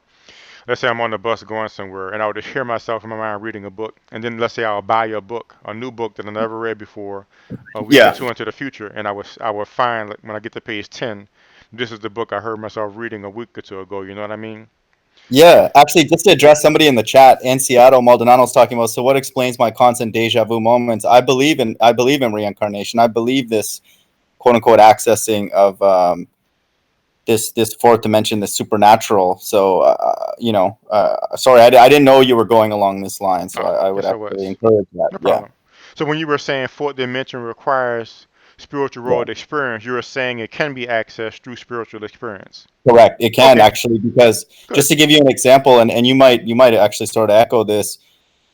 People have seen UFOs do things that are what we would understand as non-physical. So they are accessing dimensions. They're able to come in, quote unquote, in and out of our reality. So they'd be in what I would call a fourth, fifth, sixth, seventh, eighth dimension. So yeah, I agree. It's kind of known. Yeah, they're actually traveling at 90-degree angles, which I don't know how much you know even about the sort of just the geometry. Being able to technically move in a perfectly 90-degree path is non-physical, because you're required to be in sort of two places at once, which again would require a higher dimension to do that. Why would that require two places at once? It's like, like if you have a pulse train, like imagine if you have like a 0 and then it all of a sudden goes to 1, like if you flick your switch on for your light or whatever, in a theoretical sense, like in electrical engineering, we would model that as like a pulse. You know, it went from 0 to 1. Okay. You know, like Drake says, 0 to 100 real quick. This is going to 0 to 1 real quick. The only problem is you cannot do it infinitely fast, because that would require infinite energy, because you'd be at 0 and 1 at the same time. So we use it in electrical engineering as a construct, but you cannot be in two places at once in our current understanding. But if these UFOs are truly traveling in these paths that we don't understand, they would have to be accessing some other dimension. I don't even know if fourth dimension is even the right way to call it, but they would be accessing something else. How much research have you done into these people who let's say, profess knowledge of how these craft work? How much research have you done into that? Not much. It's all hearsay. I've just seen what's on the news lately, mostly, and you know, just assume that. Like I approach it from God, from the Bible, because I know or believe that those UFOs are God's angels, so they're capable of entering and leaving our experience freely. I see. Now, Yeah. let me just say one thing first before we move on. You, the man of God, are the first flat earth I've talked to so far who's made a claim and answered this claim. So respect. Joe, you made a lot of claims, bro. You haven't back it up, man. I got a question for you. So let's say we have 2 boats. Well. I'm happy to answer that, but I do want to finish this topic first, though. All right. Because being that you answered your claim, I don't mind conversating with you and sharing what I researched and stuff about ETs, about this topic. And plus, since the topic is ETs and UFOs, I want to make sure I mention it too. Oh, that's dope. Yeah. So, based upon my research, and again, the information that I experienced getting from ETs about how their craft work, I'd associated that. So I can't claim it's from firsthand knowledge anymore. But for instance, from Stephen Greer, who's the last one that comes to mind, who either spoke to people who work on these classified projects from craft that they've found that's crashed, or perhaps his own interactions, but mostly from people who worked on classified projects. What he's found is they have technology that can actually nullify mass, that they could basically eliminate inertia. Yeah. So when you see that craft hovering, essentially is weightless. Essentially, they could nullify the gravitational pull, and they can nullify inertia. So when you don't have what you said was a very good point. Like if you're moving at 1,500 miles an hour or 15,000 miles an hour, some of them have been caught on radar doing or what have you, and you make a right angle turn, that'll take a tremendous amount of energy to move that weight. No car can do that. Yeah, exactly. Perfectly. So, but if you don't have any inertia, because you're able to cancel out inertia, basically any amount of force is infinite force relatively. You know what I mean? So that's how they're able to go at right angles. So my understanding is they're physically going at right angles. It's just that they can alter their own relation to the environment so that they don't respond to those forces the same. So it's almost like they make their own inertial frame of reference where, we're in a car. I mean, we might strap ourselves to the car with a seatbelt, but really we are keeping our own momentum, and we have our own inertia, and if the car stops, we'll keep going. But if you cancel the inertia of the entire craft with all the occupants, it's almost like it's standing still all the time. So it goes at a right angle, but relative inside the craft, you're just standing still. But to the outside environment, you see what I'm saying? I think I explained it clearly. That's deep, man. That's heavy. But I like your point about the infinite energy, because the pulse train in electrical engineering, if you do a Fourier transform analysis on that, the theory of it is that it needs an infinite number of sinusoids to represent that perfectly. Let's call it a 90-degree turn for the sake of this discussion. And so, yeah, you're right. It would need, quote, infinite thrust. And then so that's where you would have to, whenever infinity is used, that term to me invokes the supernatural. So they're accessing something else clearly that we don't have here. And keep in mind, of course, that anything that's sufficiently more advanced technologically than us can seem supernatural. Like a cell phone probably seems supernatural to beings if you go back far enough into the past. Like if you could take a cell phone and get in a time machine and take it back, I mean, maybe 1,000 years, 2,000 years, you'll be like the greatest magician, spiritual, supernatural being, but just by having a cell phone. So My But bro, understanding that's is why you should be on our team, bro, because you're essentially just talking about prophecy. Like John on the island of Patmos saw people getting microchipped thousands of years ago. So he saw what's happening right now, and yeah, I it agree. would seem I agree. supernatural, and it was supernatural. Okay. But since we're speaking positively, I appreciate your compliment. I also give you a compliment to take this to even a higher level of quote unquote conspiracy, because not many, and I'm not trying to be rude to the ballers, I'm not trying to overly generalize, but there's a resistance, or literally just a, almost like a complete resistance to talk about spiritual things, and UFOs, in my opinion, doing these kind of maneuvers immediately invoke the spiritual and supernatural. So credit to you for being open.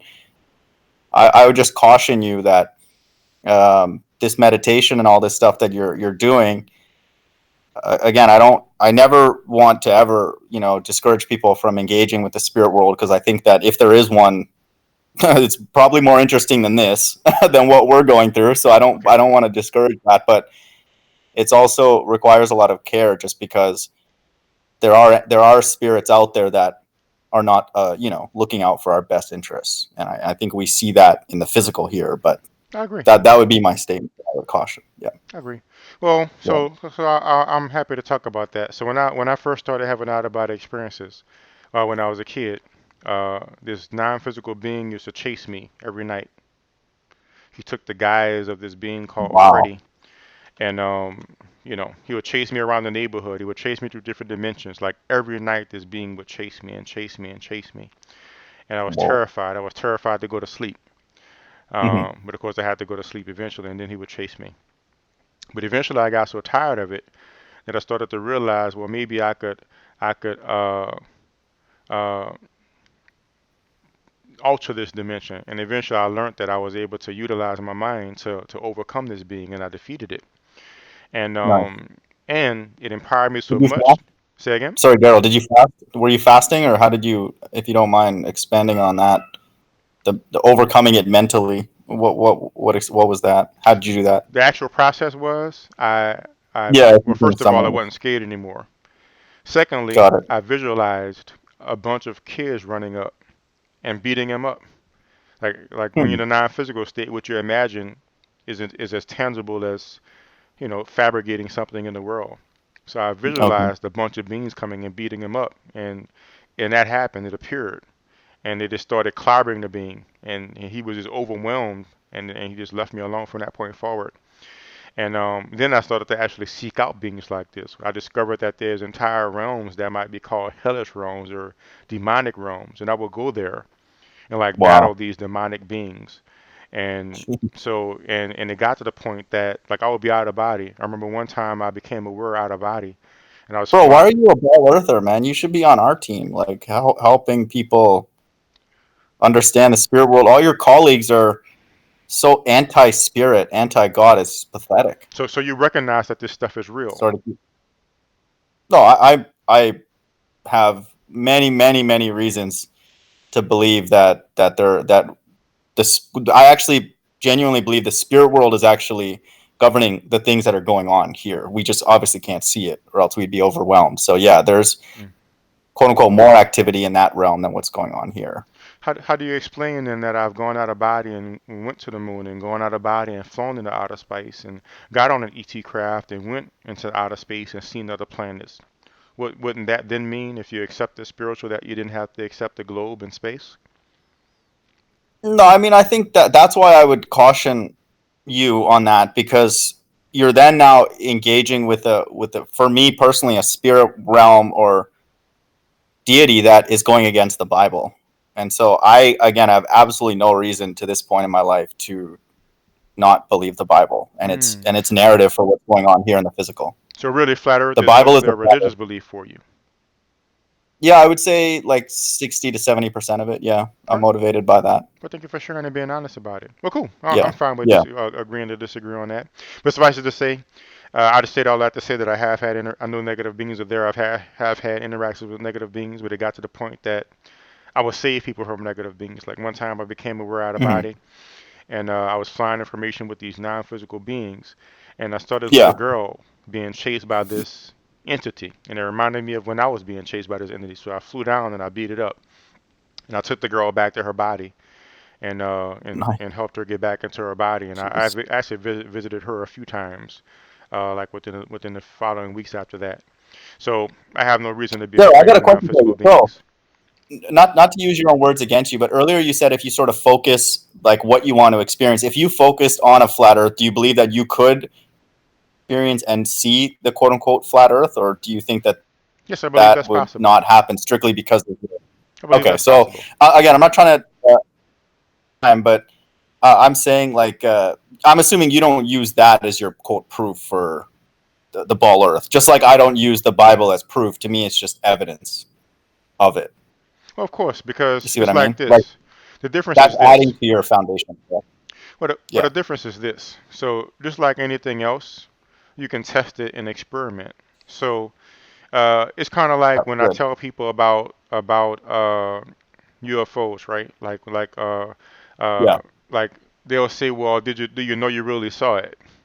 Right? But if I was to come to you and say, "Hey, I went Oh, to the they're grocery store and I saw they were everywhere. selling apples," you wouldn't question that. Or if I Yep. told you, I went outside and I saw this stray dog, you probably wouldn't question that. Or if I told Yeah. you, you understand? Correct. So if I Yep. see that with the same eyes that I saw everything else with, and it's the same experience where I saw everything else, why suddenly is that in question? You know what I'm saying? So I've gone out of Yeah. body and I've Fair enough. confirmed things. I've gone out of body and I've met people in experiments and confirmed it. I've gone out of body and seen things physically and confirmed it.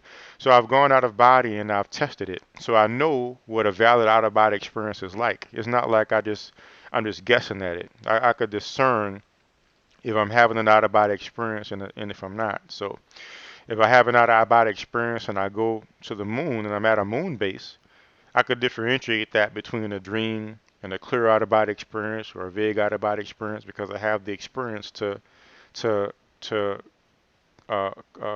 correlate and contrast that with.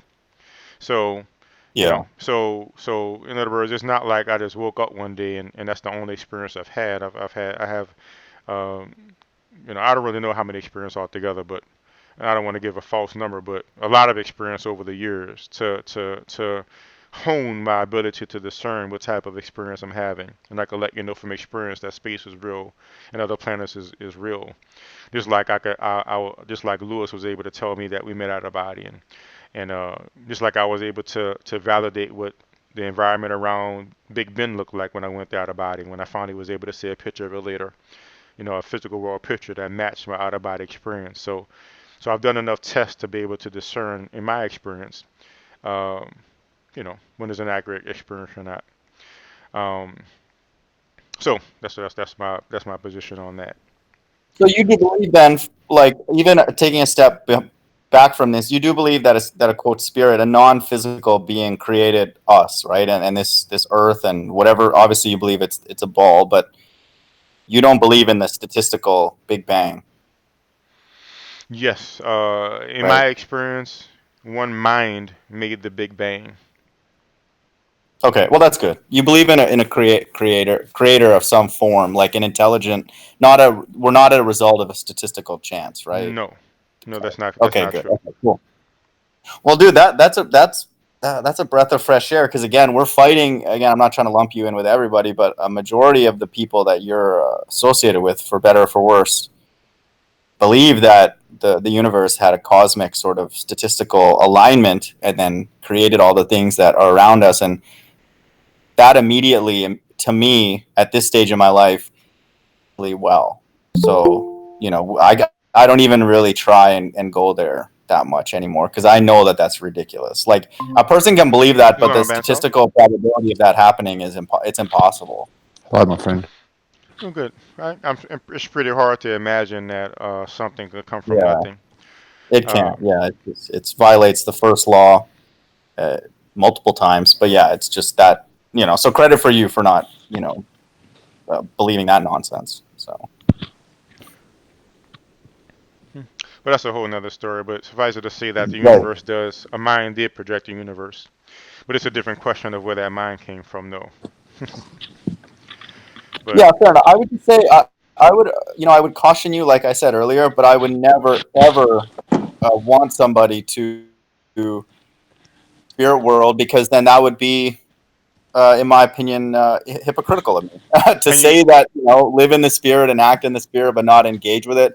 I would just caution you that there are a lot of spirits inhabiting bodies on Earth that are nefarious, and then one would think that in that realm that they also are not very nice. So you probably already know this, but just exactly like I said. Yeah, I have nothing to worry about that. I've seen pretty much any kind of negative being you could imagine, and right. I have no problem with them anymore. Since I was like in my lower double digits of age, I haven't had a problem with them since. So, but they are there. Yeah, you are correct. But so one thing to keep in mind is this is what a lot of people I find don't realize. So do you realize that we're spiritual beings as well, right? I'm not quite sure yet, and I'm not trying to be rude to anybody or even myself. I don't know if everybody has a quote unquote spirit in them, or just some people and some have. Some for sure do. Yes, that's a fact. I see. Yes. Well, in my Some have experience, something inside of them that will live on past their body dying, their heart stop. Yes. I see. Well, I've been to the non-physical state. Yeah. I went and met my grandmother after she died. I've met other people out of body when they were unconsciously out of body, and confirmed it with details about things in their life. So I know for a fact that everybody has a Wow. non-physical aspect, and so I also know for a fact that when we meet a non-physical being out of body, they're just like us. It's just that we have a physical body as well.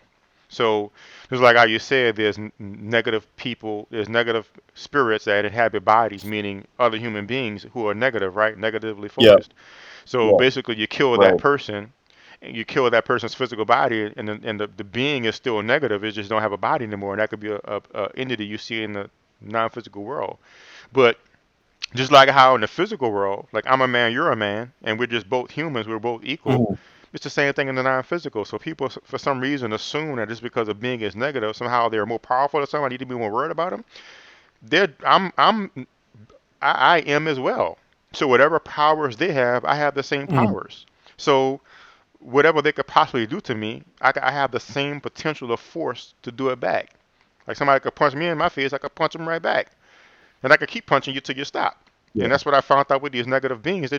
They're just entities like us. So to me, I find that even just the notion be cautious is really a fear-based. It actually it actually gives the situation more concern. I mean, why would you not? When I walk down the street, I'm cautious, right? I mean, and you make it sound like we have to be especially cautious because they're like negative spiritual beings, right? But I'm a spiritual being Well, too. the So, reason I say that, sorry to interrupt, but the reason I say the caution is kind of what you're getting at. It's like it's the same thing if you were like here in Houston. I rarely walk like downtown alone at night just because there's a lot of homeless, and some of them are on drugs, and I'm not saying that's their fault even, but just it's scary. So I would take precautions, or somebody who's strong enough physically would possibly do that because they've quote prepared themselves for what may happen. And it's the same thing in the spirit world. Jesus describes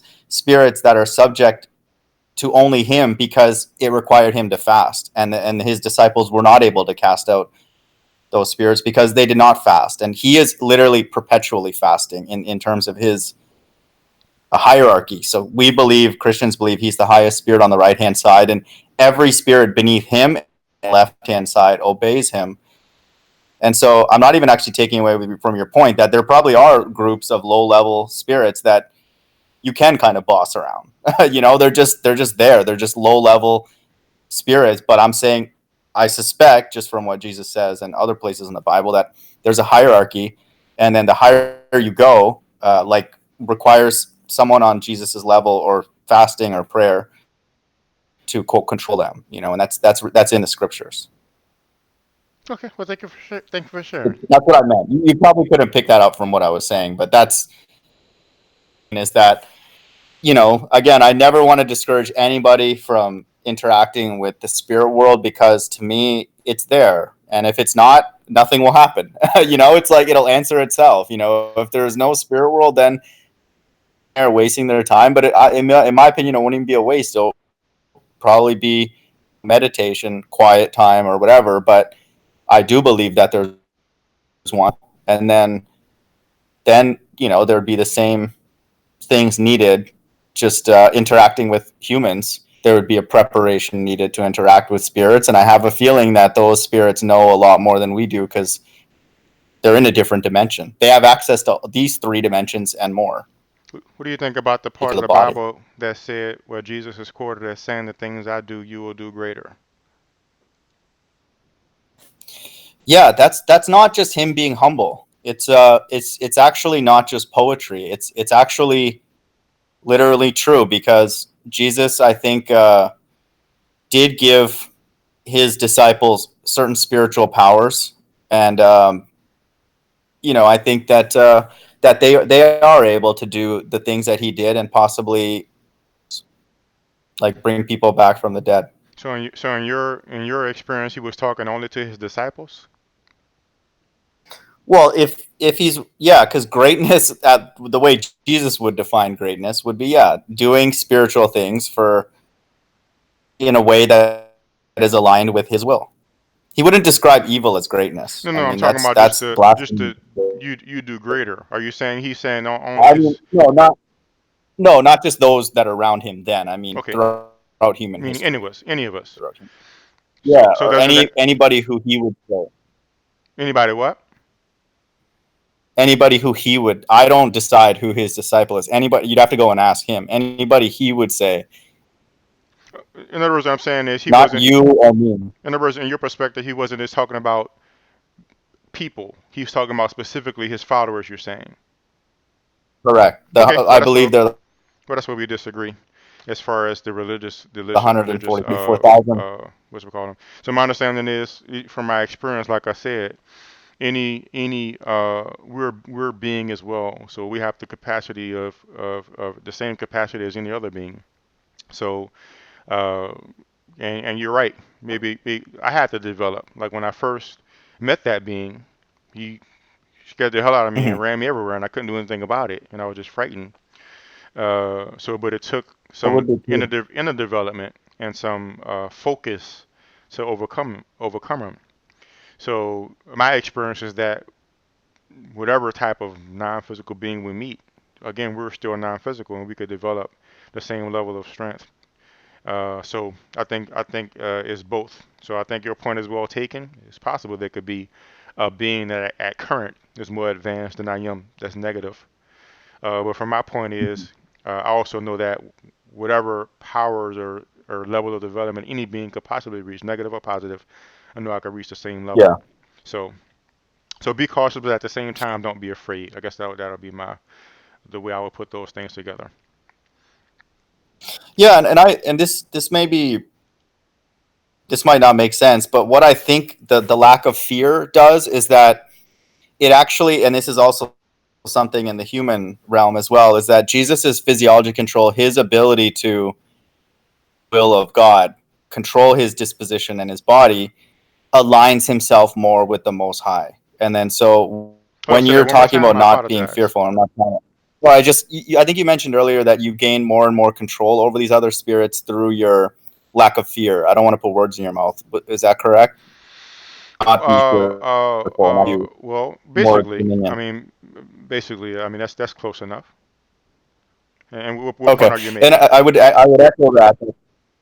Actually, that seems biblical because, in my opinion, again, this is slightly extra biblical, but just since we're having this spiritual discussion, is that those who get closest to the Most High, and Jesus describes himself as one. So in my opinion, he can literally attach and from the Most High, the Heavenly Father. And so the closer a person gets, and in my opinion, our whole life is a journey to get back to our Creator, whether positive or negative. But I believe the positive will remain outside of the Creator, and we will observe him more and experience more. But fundamentally, going back towards God, the Most High, gives people more and more, quote, power over all the other things that he's created. And so that actually makes sense. That's why Jesus is the name that's exalted, because everything that is sort of in his jurisdiction, he has complete control over, because he is that literally one with the Father, like he says. And so that lack of fear, that control over physiology, mind, body, and all that, to me, that is only something that can be attained with God's help. And I think it's something to strive for, because it'll help you. It'll help all of us here in our life day to day, controlling our body with our mind, or all that kind of stuff. Well, thanks for sharing. From a physiological perspective, yeah, and spiritually as well. So sorry, yeah. Awesome. And by the way, I see you're still here, Miss Kane. Did I answer all the questions you had about ETs, or do you have your own questions? Maybe you could ask in the chat, or you can come on if you want. And Anik B, I see you said that I can assure you spirits know way more than we do. Okay, what's your basis for that claim, Anik?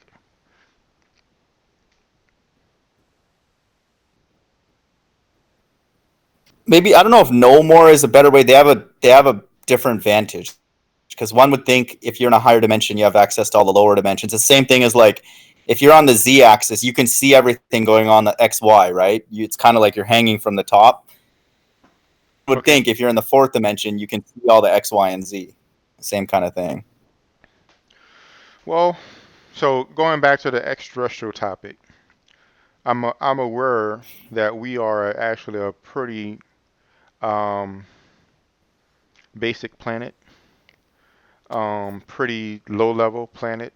I mean, we seem to fancy ourselves as being very advanced, and of course, for a while we believe. I guess maybe. Do you believe that extraterrestrials are real, or they're not real? Like there's only humans made by God.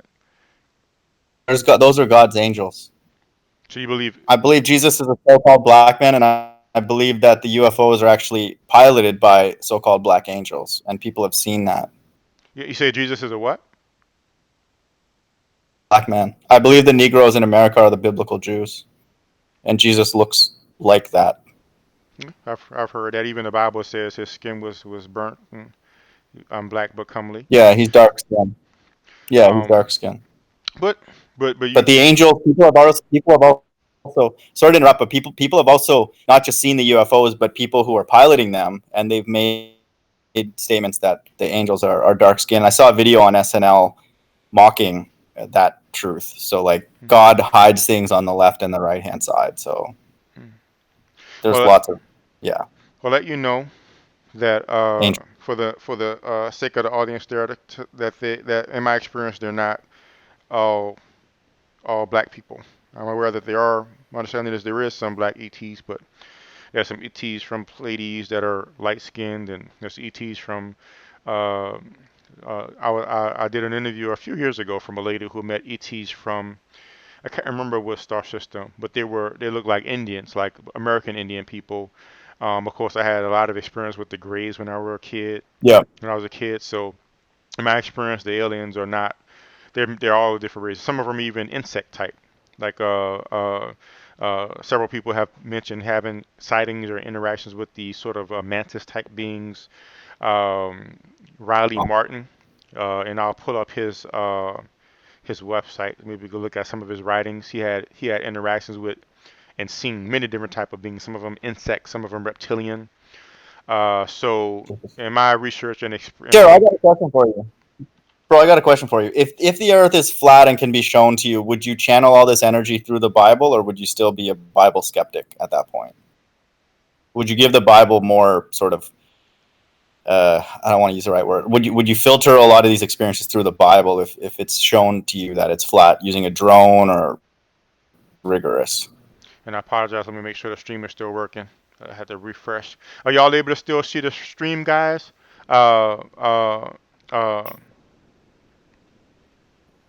If you can, go ahead and give me what's we call them. So you're saying if you can show that the Earth is flat?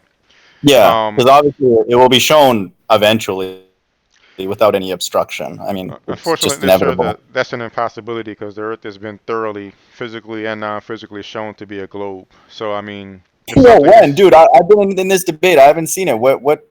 When did this happen? Right. For a few years, I haven't seen anything. I mean, if you could really, I wouldn't mind having another a discussion with you about the globe, being that Sure, you, sure, sure, sure. yeah, because I've so far you will, if you make a claim, you'll back it up. So I don't mind having a discussion with you, but it seems like that'd be too far afield at the moment, and I'm pretty certain that you've seen pictures from the Himawari before, right? The Himawari 8, yeah, I mean, So to you, that's fake, right? yeah. Yeah. So I mean, you're saying show me, but then when we show you, you call it fake. So I mean, I don't really see. So a certain extent, I don't see a point in it. But at the same time, like I said, you know, I think we could still have a good discussion. But Sure. suffice it to Yeah, say, in my experience and observation, both from picture evidence and the ISS is circling and SpaceX sent up their rockets, has been physically proven. Non-physically, I've been to outer space and out of body experience. I've been to outer space well, on you go alien on our side, craft. man. I've been to the moon and via the out of body experience. So all of these things would have to be somehow overturned to somehow show that the Earth is flat. So I mean, it's really is I mean, it's like so thoroughly established as a reality that it's not even. I mean, I see there's absolutely no point going into a what if scenario if you show the Earth is flat. I mean, it's just all I would just say is if it is flat and you have proof, just show the proof, and we can go from there. But some what if thing, I mean, that's just absolutely so pointless to me that I'm not even going to engage in it. I mean, if you have some proof of flatness that you want to show, I'd be happy to look at it. But this what if thing is not, it's pointless to No, me. that's why I was thinking we could. I proposed some tests in the past, and I was kind of hoping that some channel continue that, but it just started going way left on a couple of these channels. But you know, there are tests. I'm assuming you would agree that not maybe super cheap, but you know, using drones, boats, lasers that both you and I, as you know, honest intellectual people, could come up with. You know, might take some time to actually implement it, but there's many tests we could brainstorm together, and then that would be our quote unquote proof. But again, if I'm this is not not really what you want to talk interested, about in this, man, because I agree. again, I've already proven it many times over. I've already went out of body, and I know space is real. I've already went to the moon with the out of body. I know it's real. There's a base there. I've went on ET craft and went into outer space. It's real. So I'm not going to spend time trying to develop some experiment to prove this, what I've already proven to myself, and what NASA has already proven, and SpaceX has already proven, and Blue Origin has already proven. It's to me, it's just I mean, maybe one day I might feel No, bro, excited you to. can't do that, bro. No. All this open-minded spirituality, bro. Just give us a little bit more time. The government has raped us financially. We just need a couple more years, Do man. it then, Just man. Then do it. But we're I'm not definitely gonna. not on the ball. I'm not gonna. A To couple me, more it's years. yeah. I mean, do it. To me, it seems like a waste of time for me to spend my time trying to. It's like you have doubts, obviously, or you know it's flat. Whatever your position is, your position is that it's flat or it's not round or whatever. Yeah, I see it no is. reason for Yeah, me to spend my time and energy and effort trying to prove what you doubt or claim. You know what I'm saying? So sure. Yeah, I've already fair gotten enough. all the proof and evidence I need. I spent years to develop Sure. enough out of body experience skill to be able to go out of body and I wasn't Right. even trying to prove the Earth is space is real. I just wanted to go into outer space and go to a different planet, and Fair I enough. did. So Yeah. it took Yeah. so yeah, so I already done all I need to do. If you're saying all of that, because what you would have to do, what that would mean is all of that is wrong. That would mean those out of body experiences are wrong. That would mean the craft I got on was wrong, even though my friend saw it and got a video of it and told me about it before I told him about it. That means somehow that's wrong. You have to explain how he saw the craft and took a picture of it and how he happened to see it at the same time. Yeah. There's so many things you'd have to explain and overturn that to me again it's not even worth my time trying to. Correct. And you guys have to also then explain. And I'm not trying to be like confrontational, but we on the Bible side would need ballers to explain why the Bible's not true because it's a flat Earth book. But I'm one of the few people that actually of the flat earthers do believe that the onus is on us. So fair enough what you said. It's not no reason to go down that lane. You've had even spiritual encounters that support it, et cetera, et cetera. So fair enough, you know, but I think that there are those unobstructed, you know, There which are again, what? YouTube, like if it goes unobstructed by YouTube and all this, like let's just say there's still communication channels open, you know, people are free to like look into it and all that. Yeah, there will be a test that will be done that you can't argue like from both sides. Who and what it is, I don't quite know, but there hasn't been one yet on either side that is uniquely. Can I say something, Daryl? Go ahead, certainly, man. Yeah. I find it strange that the Mind of God says, like, from the Bible side, and all that sort of stuff. We only need a couple more years. I would presume myself, and correct me if I'm wrong, the Mind of God, but the Bible side, the reason that it has available to it, or just the finances it has available to it alone, from the Bible side, is extraordinary. It is absolutely extraordinary. The financial resources the Bible side has at its fingertips. And the fact that the Bible side cannot pull these financial resources together to do such that you require to test for the flat earth absolutely just is mind-blowing to me. Absolutely mind-blowing. If you look worldwide at the financial resources that you guys have, and yet to this day, you guys have not been able to provide one, not one, is absolutely mind-blowing. You say it just takes a couple more years, just a couple more years, just give us a couple more years. What are you talking about? Bro, we don't have financial resources. Are you kidding me? Not flat Earth. Not flat Earth. One moment. So instead of going back and forth saying I'm right, you're wrong, I'm right, you're wrong, go ahead and bring. What is your evidence? Yeah. What specifically are you talking about the financial resources on the Bible side, Dan? So. Correct. You look at the financial resources available to any church, to any church. Just to take the Catholic Church itself, just the Catholic Church. They're all ball earthers. Sorry? They're all ball earthers, man. They're all ball earthers. So everyone on the Bible side is a ball earther. A majority. There's only like one or two. Very few Christians even know that Jesus is black. How are we going to get to ball earth when they think Jesus is? You know what, Mother? What difference does the color of skin make to anything? Jesus.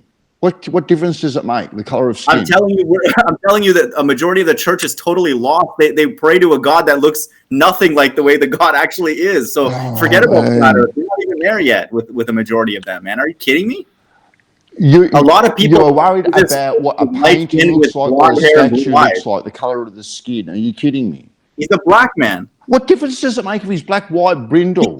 I'm using this as a point to tell you a majority of these people that you claim are our financial underpinning are totally lost.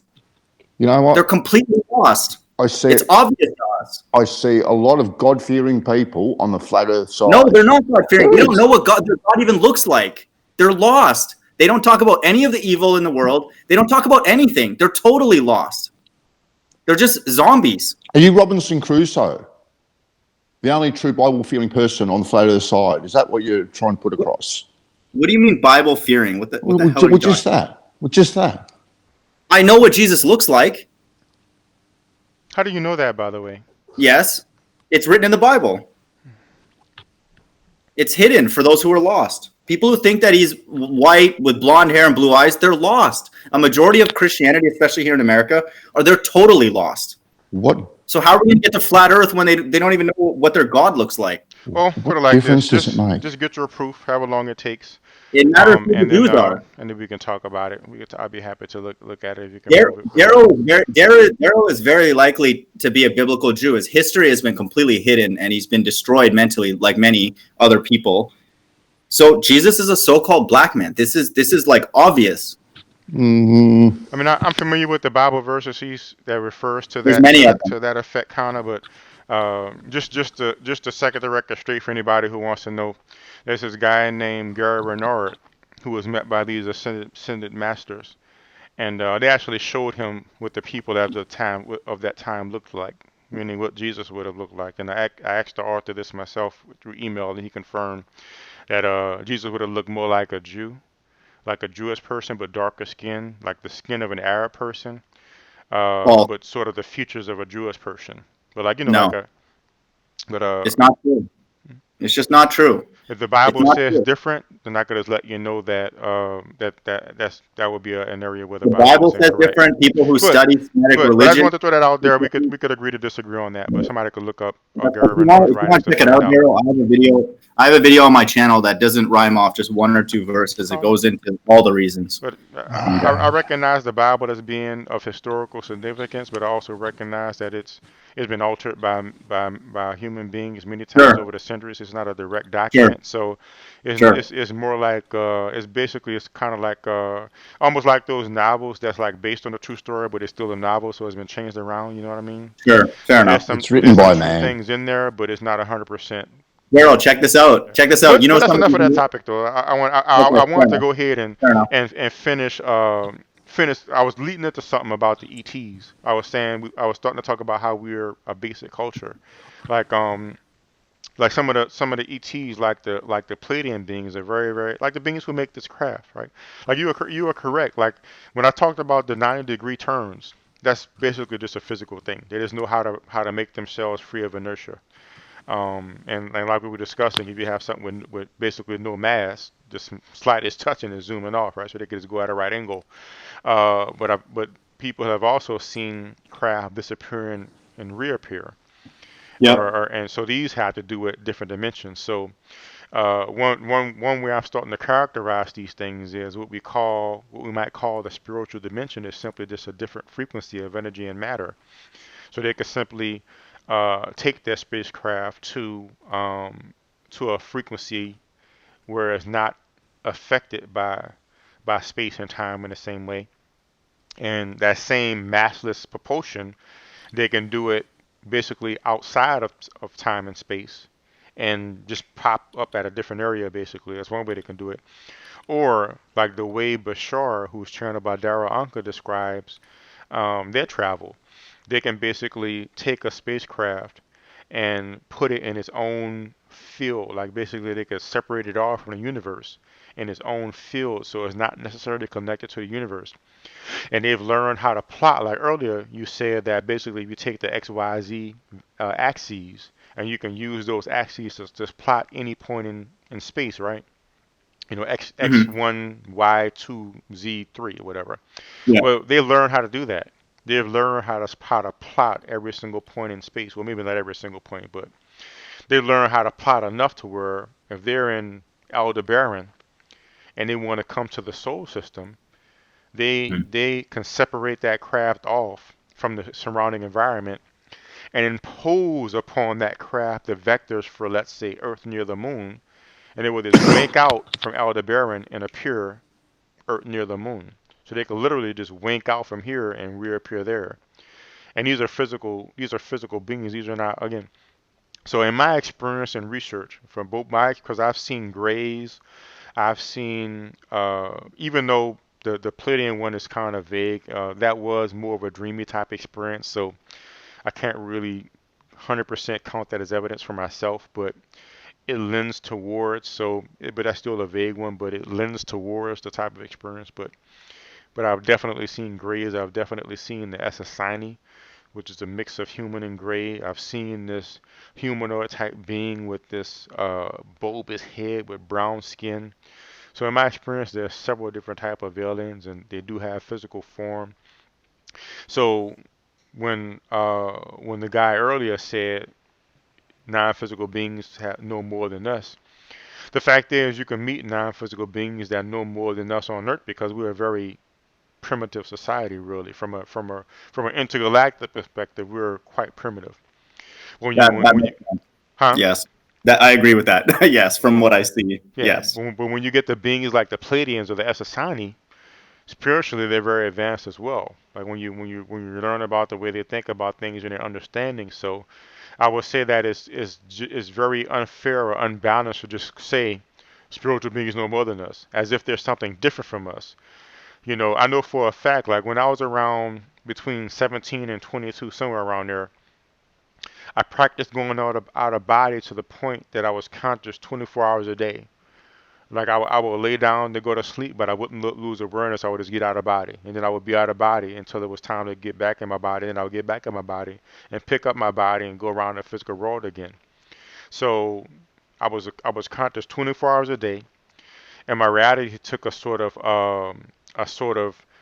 surreal type of state where it was almost not physical and not non-physical. It was like sort of a blend between the two.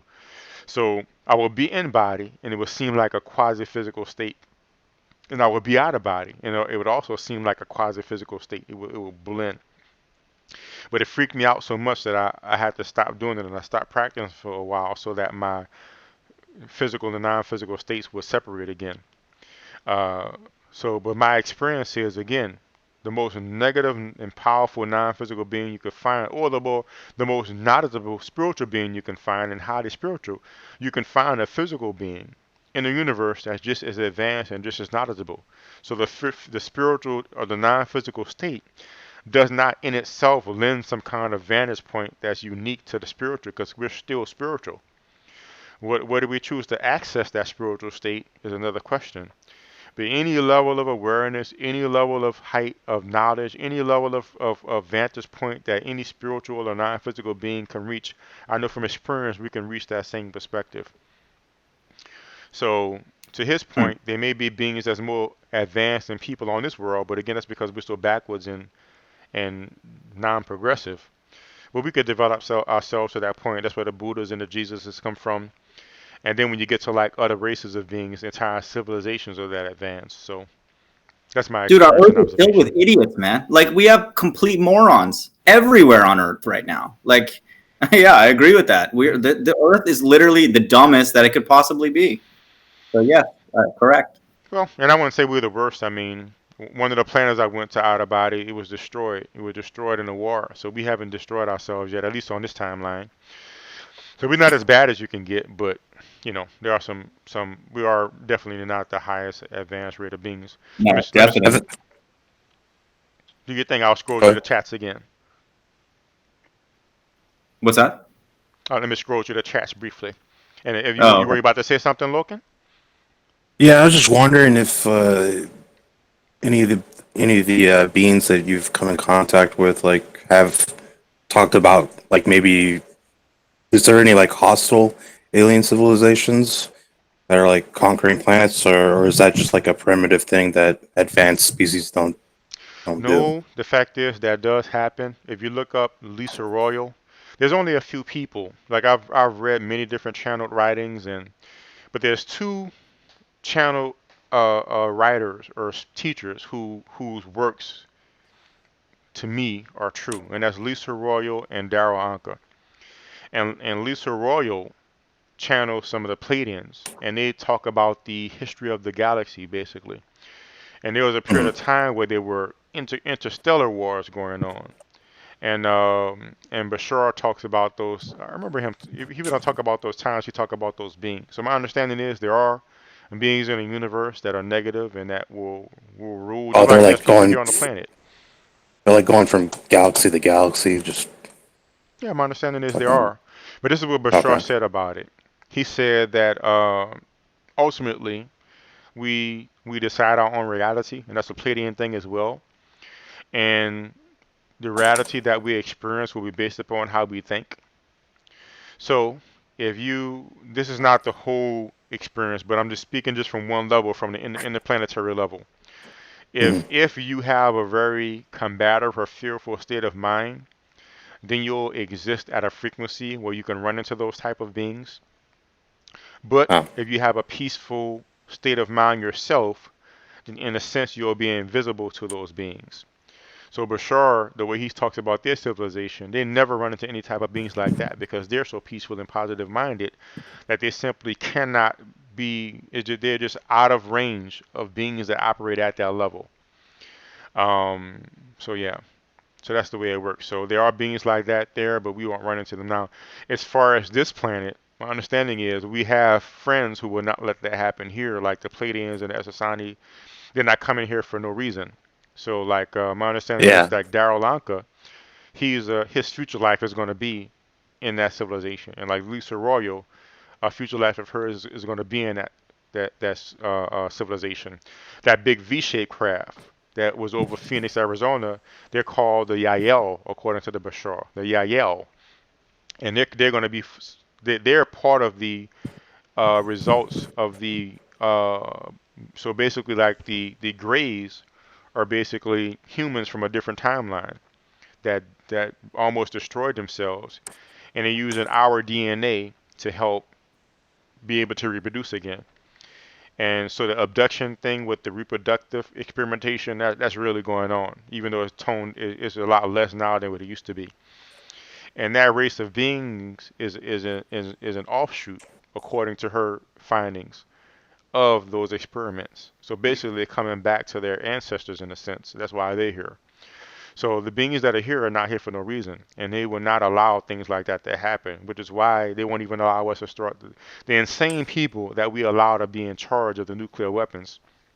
They won't even allow them to destroy us. This is why if you look into enough sightings, you'll find that ET craft have gone over nuclear silos and turned off all the missiles. Just one by one turned them off, and they couldn't do anything about it. So I would say that in my experience, that won't happen here. If it's a concern of, is it possible that some marauding alien race will come and take us over? In my experience, that won't happen because we have beings protecting us. But there are races that do end up happening in the stellar war. But my understanding, it won't happen here. Oh yeah, I was just wondering. Yes, so that is a thing.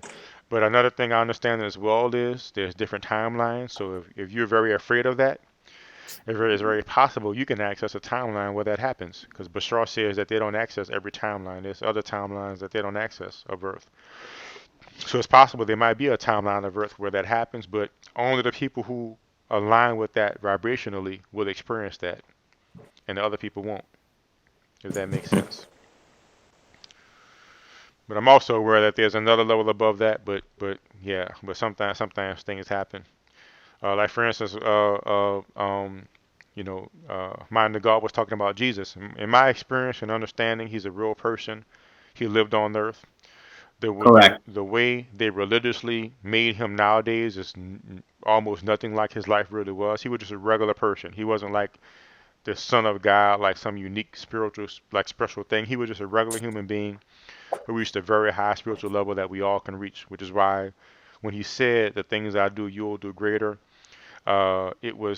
he was talking about literally everybody. So no, dude, no. Well, that's not what I. We could agree to disagree, but it's like how you have your experience and your research. I have mine. Sure. And in my research and my experience, he's a regular human being, but he reached a very high spiritual level. Now, the thing is, we could have both agree, I'm sure, the mind of God, that when he reached the point at the end of his life, he was perfect. We might define that differently, but in my experience of him being perfect, he reached a state of perfect forgiveness. Like he did not hate anyone, he did not have ill will to anyone. He was a completely loving being. He completely healed all his hatred, all his fear. He was wholly loving. Yet he still got falsely arrested, beaten, tortured, and crucified. So that tells me, even if you have the most positive of thoughts, bad shit can still happen. So, in my experience, the level at which the ETs talk about it, that's obviously a level that works, because I've had experiences where I was very positive thinking, and positive things happen. But I'm aware. But Daryl, just a quick point. Well, let me finish this point though. Okay. Yep. I'm also aware that there's a level of mind that projects the universe, and it's not, from my experience, it's not God in any sense of like religious word. It's a mind that's full of fear and guilt, which is why so many worlds end up with fear and guilt. And from that level, bad shit can just happen.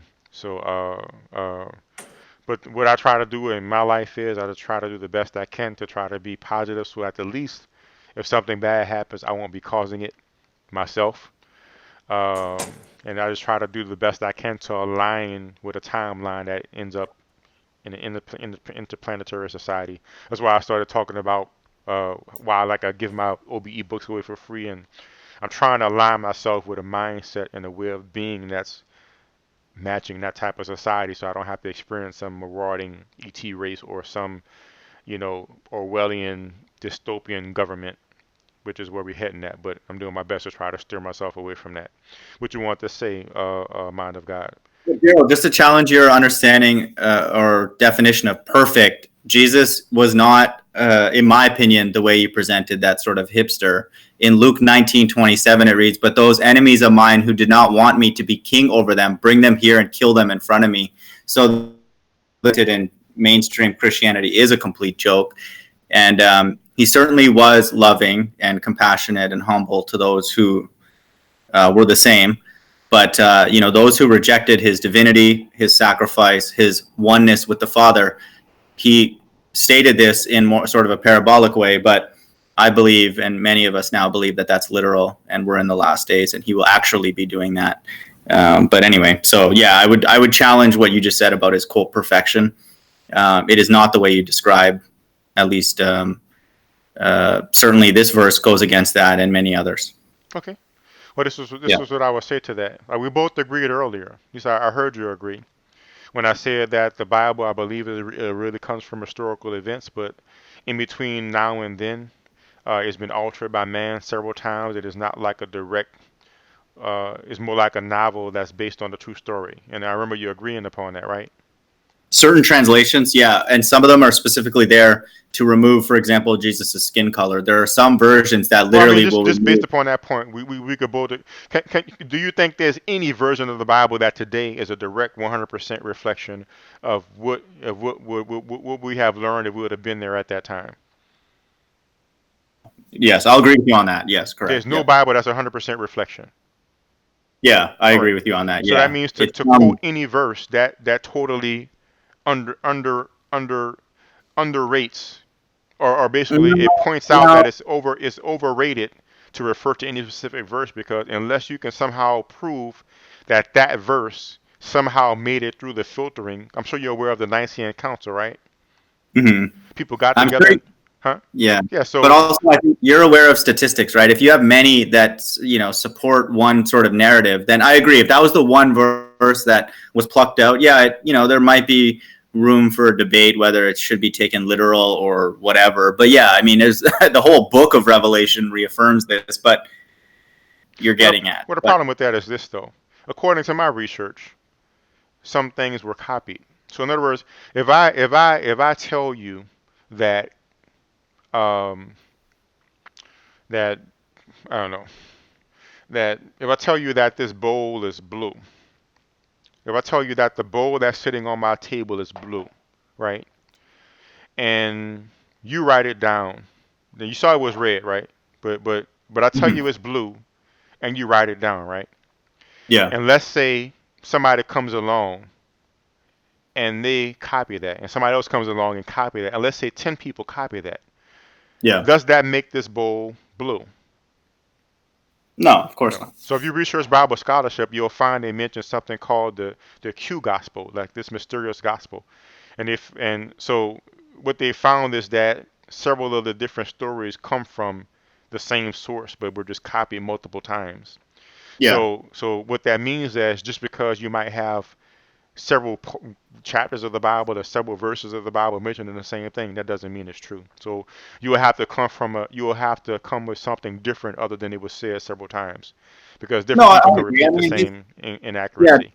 Yeah, fair enough, Daryl. I mean, we're not just strictly, just reading, like with our brain turned off. I mean, we're reading these things, examining what's going on in the world, what God has given us through common sense, what some people would call, quote, common grace. And then Romans 8:16 says the Spirit himself testifies with our spirit. I mean, we don't have to go into the specific. I'm just pointing out the fact that just giving a verse doesn't prove anything. Just giving a verse doesn't prove anything. All I'm saying. So in other words, you might read that verse and you have your experience and your research and you come to a different conclusion. I mean, that's fine. And I can read that same verse with my experience and my evidence. I come to a different conclusion.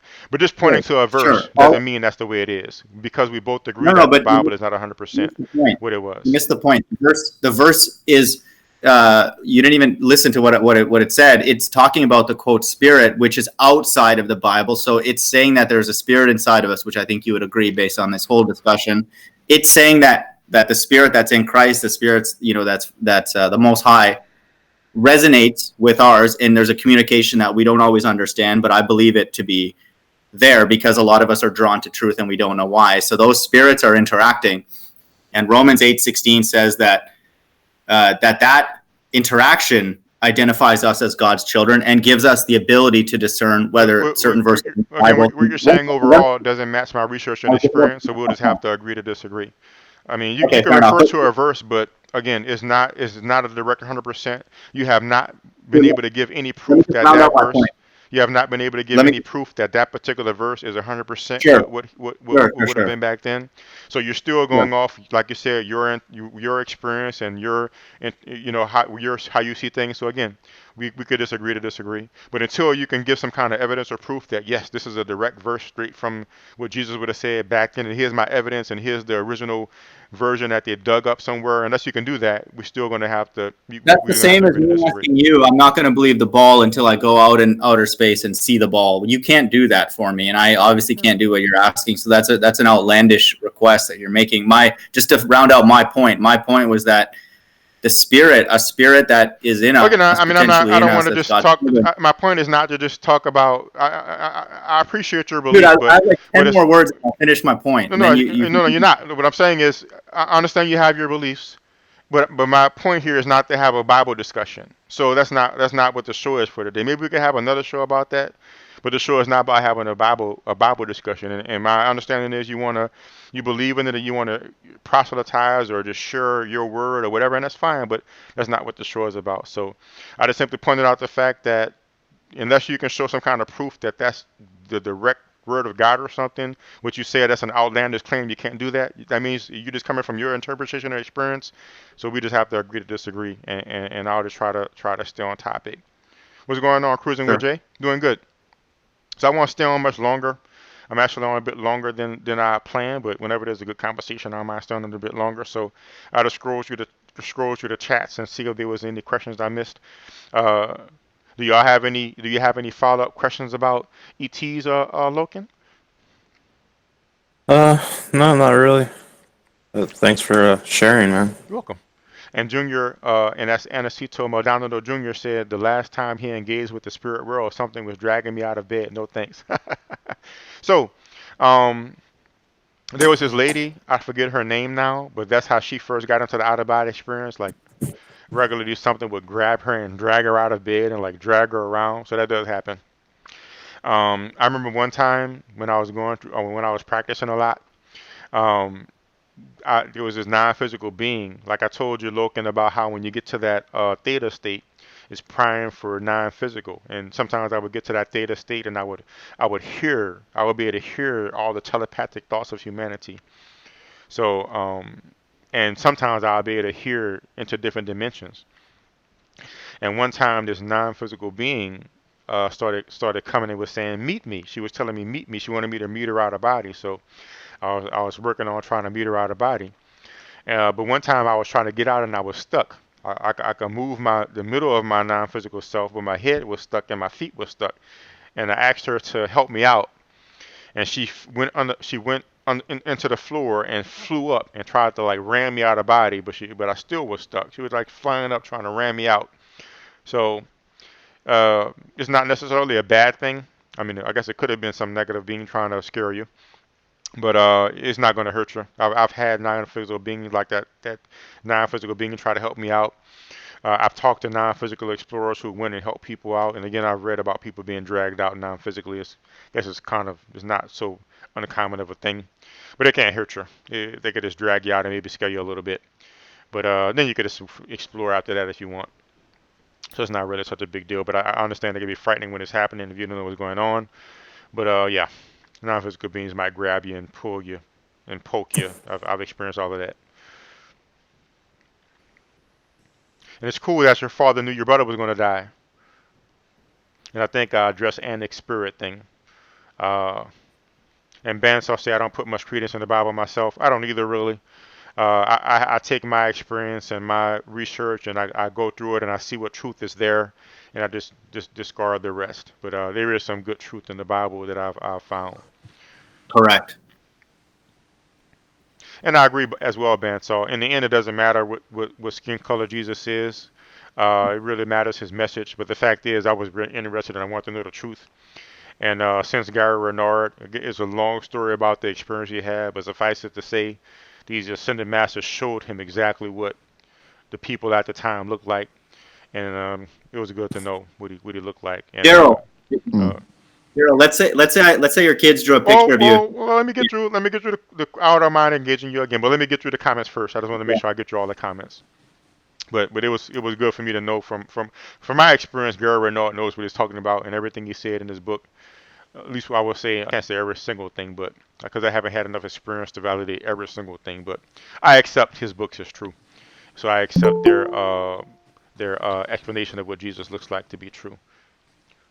Welcome, Maxwell. I'm glad you joined. And Junior asks why Flat Earth has so many contradicting beliefs. Saturday I already have who is it going to debate? Sean Hawkins is going to debate stationary Earth Montreal at my regular 11:30 time. But if you want, we can schedule the time tomorrow or Friday. The mind of God, and I'd be happy to get on. We could talk about Jesus and God. We could talk about the flat Earth, all that other good stuff. But that's to Junior's comment. He was saying, why does the flat Earth have so many contradicting beliefs, theories, or ideals? That seems like that'd be a whole show. So maybe we could talk about that with Mind of God one day. Yeah, I'm open. I'm sub to your channel, so I'll see when you go live. Awesome. Yeah. Hebrew. And Junior is saying the Bible has been translated too many times from its original written text, which is not even Hebrew. It's an ancient Hebrew language. The closest comparison would be to Hasidic Judaism. And I think, welcome cruising, Jay. Welcome cruising with Jay. I think Yeshua spoke, what was it? Not Semitic, but Sumerian? Not Sumerian. What was it? What was his original language? Do you know? Aramaic. Aramaic. That's what I was thinking about. That's the one I was thinking about. Yes, Aramaic. That's what he spoke. Hey guys, when he was on the cross, and he said, I can get the actual wording, like the Father, why have you forsaken? I can get it right now. I know what you mean. My understanding is that's not a true one though. Based with from what I remember right, what the Ascended Master said, that's not an actual quote from him. Like some of the things in the Bible that he said he didn't say. This must be reasonable to accept if you accept that it's not a direct 100%. People have added things in the years. People have subtracted things. The closest thing I could find to be a direct, it's still not 100% because it's still been translated, but it's been translated and changed less than the Bible. It's the Gospel of Thomas. Are you aware of the Gospel of Thomas, the Mind of God? I've heard of that, yeah. You should look into the Gospel of Thomas. And in my research and experience, that's the closest thing you can find to directly what Jesus said. Again, it's still not 100%, but it's the closest I'm aware of that you can find today of what Jesus would have said back then. And it doesn't match the Christian Bible as like the accepted version of the Bible. It doesn't match that. It doesn't match that as far as the cosmology and everything. If you take that stance, I believe God is behind all the deception. He did all this on purpose. Mm-hmm. He wanted. That's a whole different discussion. That's one of the main. Well, that's not. I can't say that's one of the main reasons why I don't believe in the God. Like my experience tells me that the biblical God is not real. But suffice it to say, that God is insane. Somebody who will purposely put this information out. The government does that. We all know the government is crazy. The government does this in false flags. You saying God did a false flag? That's insane. Correct. God, the God of the Bible says in many, many places, He's the author of good and evil. Mm-hmm. Yeah, that's insane. That shows me that man got into that. But again, we could agree to disagree on that. Sure. Junior says, my mother-in-law is convinced of Jesus. I'd like to know. Go ahead. Go ahead, buddy. You're roboting out, man. You sound robotic. Oh, do I? Is that better? We hear you now. Yes. There you go. Yeah, I'd like to know why Hinduism predates Christianity and everything. So far that and they have several different gods, but yet Christianity has one God, and that God says you shall not believe in any other God. So what's going on there? There can only be one God by definition, because whichever God that is, and if there's one above, the one that made that one is the real God. So in any religion, by common sense, there is only one power. The Bible calls that entity the Father, the Most High, all these different terms. So it doesn't matter what religion you invoke, whether it's Christianity or Hinduism. They even have a supreme being. I believe they call him Brahman. Brahma. So like every religion, Allah in Islam, there's only one quote unquote heavenly father. Isn't there two versions though? There's Brahma and something else in the Vedas. Yeah, there And probably there was Vishnu and all these other there's gods. thousands. Yeah, there's lots. My family comes from a Hindu background, and there's nonstop God. And actually, when I told my mom that I became a Christian years ago, she's like, "Oh, I believe in Jesus. Yeah, he's just one of our gods, like one of the 50,000." So yeah, I mean, it's that's what a Hindu person said. That's what my mom said. I got you. Yeah, and I didn't realize so many people were involved in this God talk since I started reading through the comments. So let's go ahead on. Keep on going, buddy. Hinduism's really interesting. I think it says something that they will not like disgrace any other religion. They will not look down upon any other religion. But that's probably why it's that's an evil thing, because that's laziness in the at best. But no, we have to examine people's beliefs because we're all sharing this earth. So that's not correct. We do need to examine. If I made a religion that randomly decides to just kill animals or people, no one should respect that. So the Hinduism, just that statement alone proves that it's rooted in satanic principles, or at the very least, lazy principles. We're not allowed to do this. I don't believe in satanic. And by the way, Maxwell, I agree. We make our own reality one way or another. This is one thing I noticed, by the way, Mind of God. Like we've established that the Bible is not 100%, and we've established that, like you've established that you base your conclusions upon your experiences and perceptions and interpretations. So, but then I notice you come back and say this is the way it is. Wouldn't that mean that's your belief or your experience or your perspective? Like, how can you take the Bible and tell someone else that's the way it is when is a book that's not 100%, and really all you can do is take your own interpretation of it because it's not 100%. So, I mean, even if you took it word for word, it still contradicts itself. Exactly. So I mean, but even beyond that, though, even beyond the contradictions, though, but even beyond the contradictions, even if you take the Bible 100% word for word, that will mean so much percentages, whatever percentage of it that's been altered, you're taking that altered stuff too. So there's no even if you follow the Bible 100%, you will by definition be following not God 100%. You understand what I'm saying? Because there's some stuff. No, because that's where you interrupted me and did not let me finish. Okay, so let's go. Since people are interested in the conversation, go ahead and do your thing. Like I said, so just so you know, in many places, not just one, so I'm not just cherry picking. And deceptions and delusions. So that needs to be understood. You don't have to believe it, but that's what the Bible says. And then the other verse that I was using is Romans 8:16 says the Spirit himself testifies with our spirit that we are God's children. So there's a spiritual connection between whoever God's children are. Let's just say for now, hypothetically, I'm one of them. We're interacting with the Most High. He's setting this playing field. I believe it's a flat earth and creating all these deceptions. And this is, I don't want to call it a game, but it's our way back to him. He's allowing all these experiences, all these doubts, all this confusion to happen. Ball Earth, in my opinion, one of the big ones. Atheism is bigger, I guess, the daddy of the ball. So the government and all this chase money, chase women, chase all these things. God is setting up this quote unquote playing field. And I hope that it's for a particular reason that we're going through all this. So yeah, he did create all this. There's how many different freaking translations of the Bible are there? Yeah, it touched many people's hands, and not all of them were pure and doing it for the quote right reasons. But Romans 8:16, like I said, says that we're interacting with God. We know Jesus says his sheep hear his voice. Love your neighbor, be humble, be merciful, be charitable. These things are obvious to us because he's communicating. The world does not teach this, but he teaches it to his children through the Spirit. Let me ask you this. Yeah. Is God all powerful? Yes, the Most High is, not Jesus. Okay. Is God all knowing? Yes, the Most High is, not Jesus. Okay. So that would mean God already knows who all is going to go to heaven, who all is going to go to hell. Is that right? Correct. We're living in hell. This is hell. Okay. So doesn't that mean that with 100% accuracy,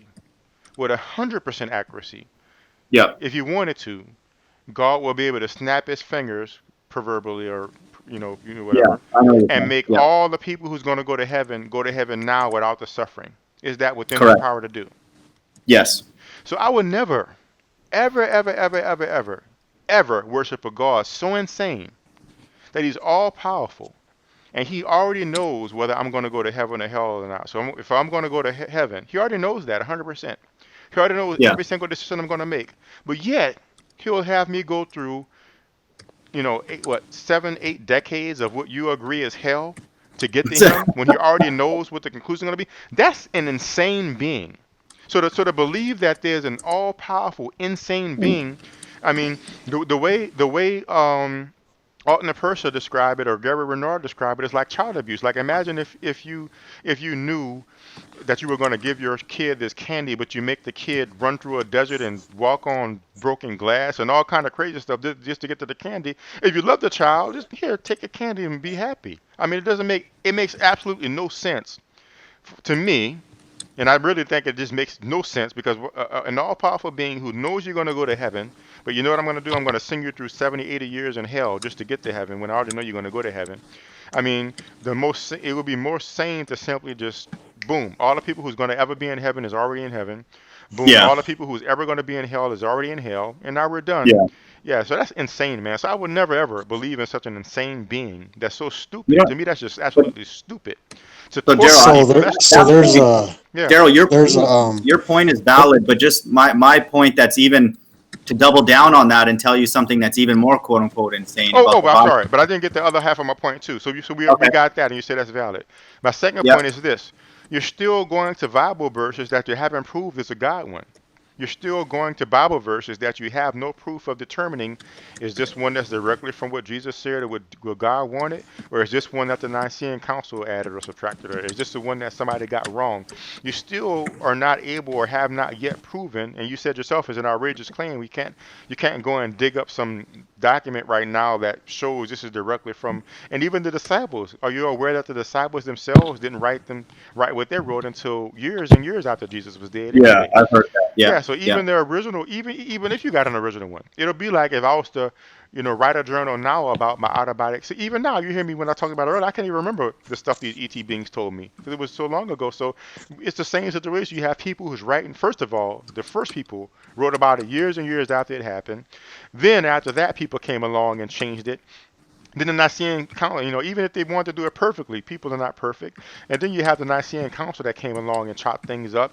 And then, so on and on and on. So unless you can prove that this is the verse that comes from God or whatever, still you can't, it's still a belief. So it's really overreaching to come and tell, for instance, Maxwell or Cruising with Jay or me that this is the way it is and that's wrong and what the Hindu's doing is wrong. You haven't even verified or proven what you're doing is right yet. That's cherry picking at its finest. Well, no, I didn't debate the Hindu text or the person. I debated that mentality is evil just by using logic. So I didn't have to go into that. But I mean, still. So let's deal with logic. No, I mean, when you got to that point, you started with a Bible verse. Every time I hear you give a point, you go to a Bible verse. No, I didn't. No, I didn't. Okay, well, I apologize. And he said something about Bible verse first. That was my mistake. No, just so you know, I know we're kind of jumping topics, but just so you know, he made a statement about Hindus are open to many, many religions, and that's part of their sort of doctrine, their core theology. And my mom reiterated that by when I told her, like I said, that I became a Christian. She's like, great, one extra God, in our household. And then so I'm saying that there are some aspects I could see that being virtuous, but there are also others where dangerous if that's taken literally, and exhaustively, because that we appreciate all religions. Okay, so in other words, it's and that does not come from a Bible verse. That's just from you personally. No, that's just logic. Yeah, that's just me. So that's still your opinion. Obviously, to your logic, it's not good to. So that's still no more different. With your personal opinion doesn't mean that it has to be right for somebody else. Okay, so. What, in your opinion, is Hinduism or Islam? Hinduism or Islam, they both are not true. So exactly. So in other words, okay. Well, doesn't Islam? I mean, and even Catholicism, back early, you can say that wasn't. I mean, the Crusades weren't a good thing. You can agree on that, right? Correct. So, I mean, you don't see Hindus out there mass slaughtering other people to believe in their religion, do you? Yeah, they do. Yeah, you don't know much about what's going on in India. There's a big beef always for many, many years between them and the Muslims. There's always turf wars, man. It just because you see like Deepak Chopra on TV, don't assume that everybody is just a yogi and don't, I'm not trying to be rude, but don't assume that. It's just like people looking at Joel Osteen and saying, "Oh, that's American Christianity." No, Deepak Chopra and some of these fruitcakes are not representative. India is in complete shambles. So doesn't that make religion as a whole bad? It is. It's completely demonic. The only thing that is good is truth, is God. Would you understand? Well, then how can you know that there's any truth in God if religion in whole is bad? Exactly. The Nicene Council were religious people, and the Bible you got came from them. Yeah, that's why I read Romans 8. Any text that is not dealing with the Spirit and connecting with the Creator is flawed. You could take a quote true. If we could get all the facts that Daryl wants, we could get the original manuscripts, the source. We could literally time travel Daryl there, so he's listening to what Jesus is saying. So there's no doubt we could get him all the facts. But if and I'm not putting him on the spot, if any of us would listen to that and then not have the Spirit deal with us, we could go and use that information against God. We could use it in nefarious ways. We could go sell it. We can go monetize it. And all this stuff has been happening throughout human history. That's why Romans 8:16 says you need the Spirit. And it puts a capital S in Spirit. You need God to connect with the Heavenly Father, and then you will understand truth. And then you will not do the crusades. You will not go and leverage your brother. You will be charitable, merciful, forgiving, all those kind of things the way Jesus is. And there's very little of that. Yeah, but it also states eye for eye. So, I mean, if somebody's going to kill you, you're not supposed to fight back? I don't get it. What verse is that? I have no idea, but I know it's there. The eye for an eye verse? Give me a moment. In the Bible, or are you talking in other religious texts? I think it's about in the Bible. You're I'm not aware sure of that it's verse within in the Bible? all religious texts. It's got to be. Jesus gives us the representation of what the law should be. And he says, if somebody asks you to walk a mile, walk 2 miles. Somebody slaps you on one side, give them the other cheek. So I don't know where you're getting the eye for an eye kind of thing. He is the perfect representation of what the Most High wanted to fulfill the law. So I can give you those verses if that's what you want. Where to his point, Jesus did counteract those verses. So, but to Maxwell's point, though, the Bible does say that. But Jesus did in the Old Testament. Yeah, it does.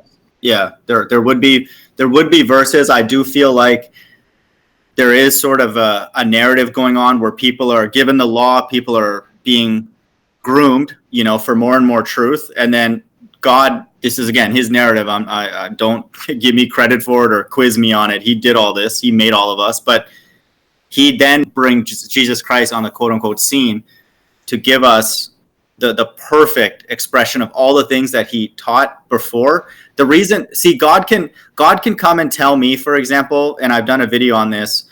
I said in Leviticus to go kill homosexuals. So let's say a spirit came into my living room right now and said, Shreg, you claim to be a Christian. You claim to love me. I said in Leviticus, go kill homosexuals. So go kill all these homosexuals. A normal person who doesn't have the Spirit interacting with them, like I read in Romans 8:16, would go and do that. Mm-hmm. However, a spiritual person, a God-fearing person would say, God, I am guilty of sexual sin. I cannot do that. So if you want me to go and kill them, I have to kill myself first. That is what God wanted. He doesn't come and tell us the exact answer. He wants us to figure things out. Mm-hmm. And so throughout human history. Okay, well, that analogy is I just want to finish my point. Pretty basic. Go ahead. I just want to finish my point. People throughout human history have quote unquote not figured it out. There's many examples of that in Christianity, in Islam, in Hinduism, everywhere, in atheism. Jesus Christ, quote, figured it out. Everything he did was perfect. So that's our example. Yeah, but that's a bad example in my opinion, because if a spirit comes in and says that about somebody's way of life, that's totally irrelevant. If a spirit were to come into your house and say, if you see somebody torturing somebody, go kill that person. Now, that's what I mean by eye for an eye. Now, is that okay or is it not okay? If somebody is trying to kill you, are you just supposed to let it happen? We have to, first of all, I don't know, again, I'm not trying to be sarcastic here and rude, but like we don't know what's happening in that fight. Let's say the other person that's getting beat up just attacks somebody. I would have to ask God. I'd have to know the circumstances. That's why I use homosexuality, because it's explicitly written in the Old Testament that it's worthy of death. So in that situation, yeah, if I saw somebody beating somebody up, is my job to go and defend the person who's getting beaten up? What if the person who's getting beaten up was just attacking somebody? I don't know. So God would have to explain to me the situation. And I think it's further compounded with the judgment that we're all receiving with reincarnation, because I believe in reincarnation. We're all living out judgments based on our past lives. So that makes who to defend even more difficult to answer. And again, that can only be answered with the Spirit dealing with you, like I read in Romans 8:16. You need the Spirit of God interacting with you, or else any text, even if it's perfect, can be perverted.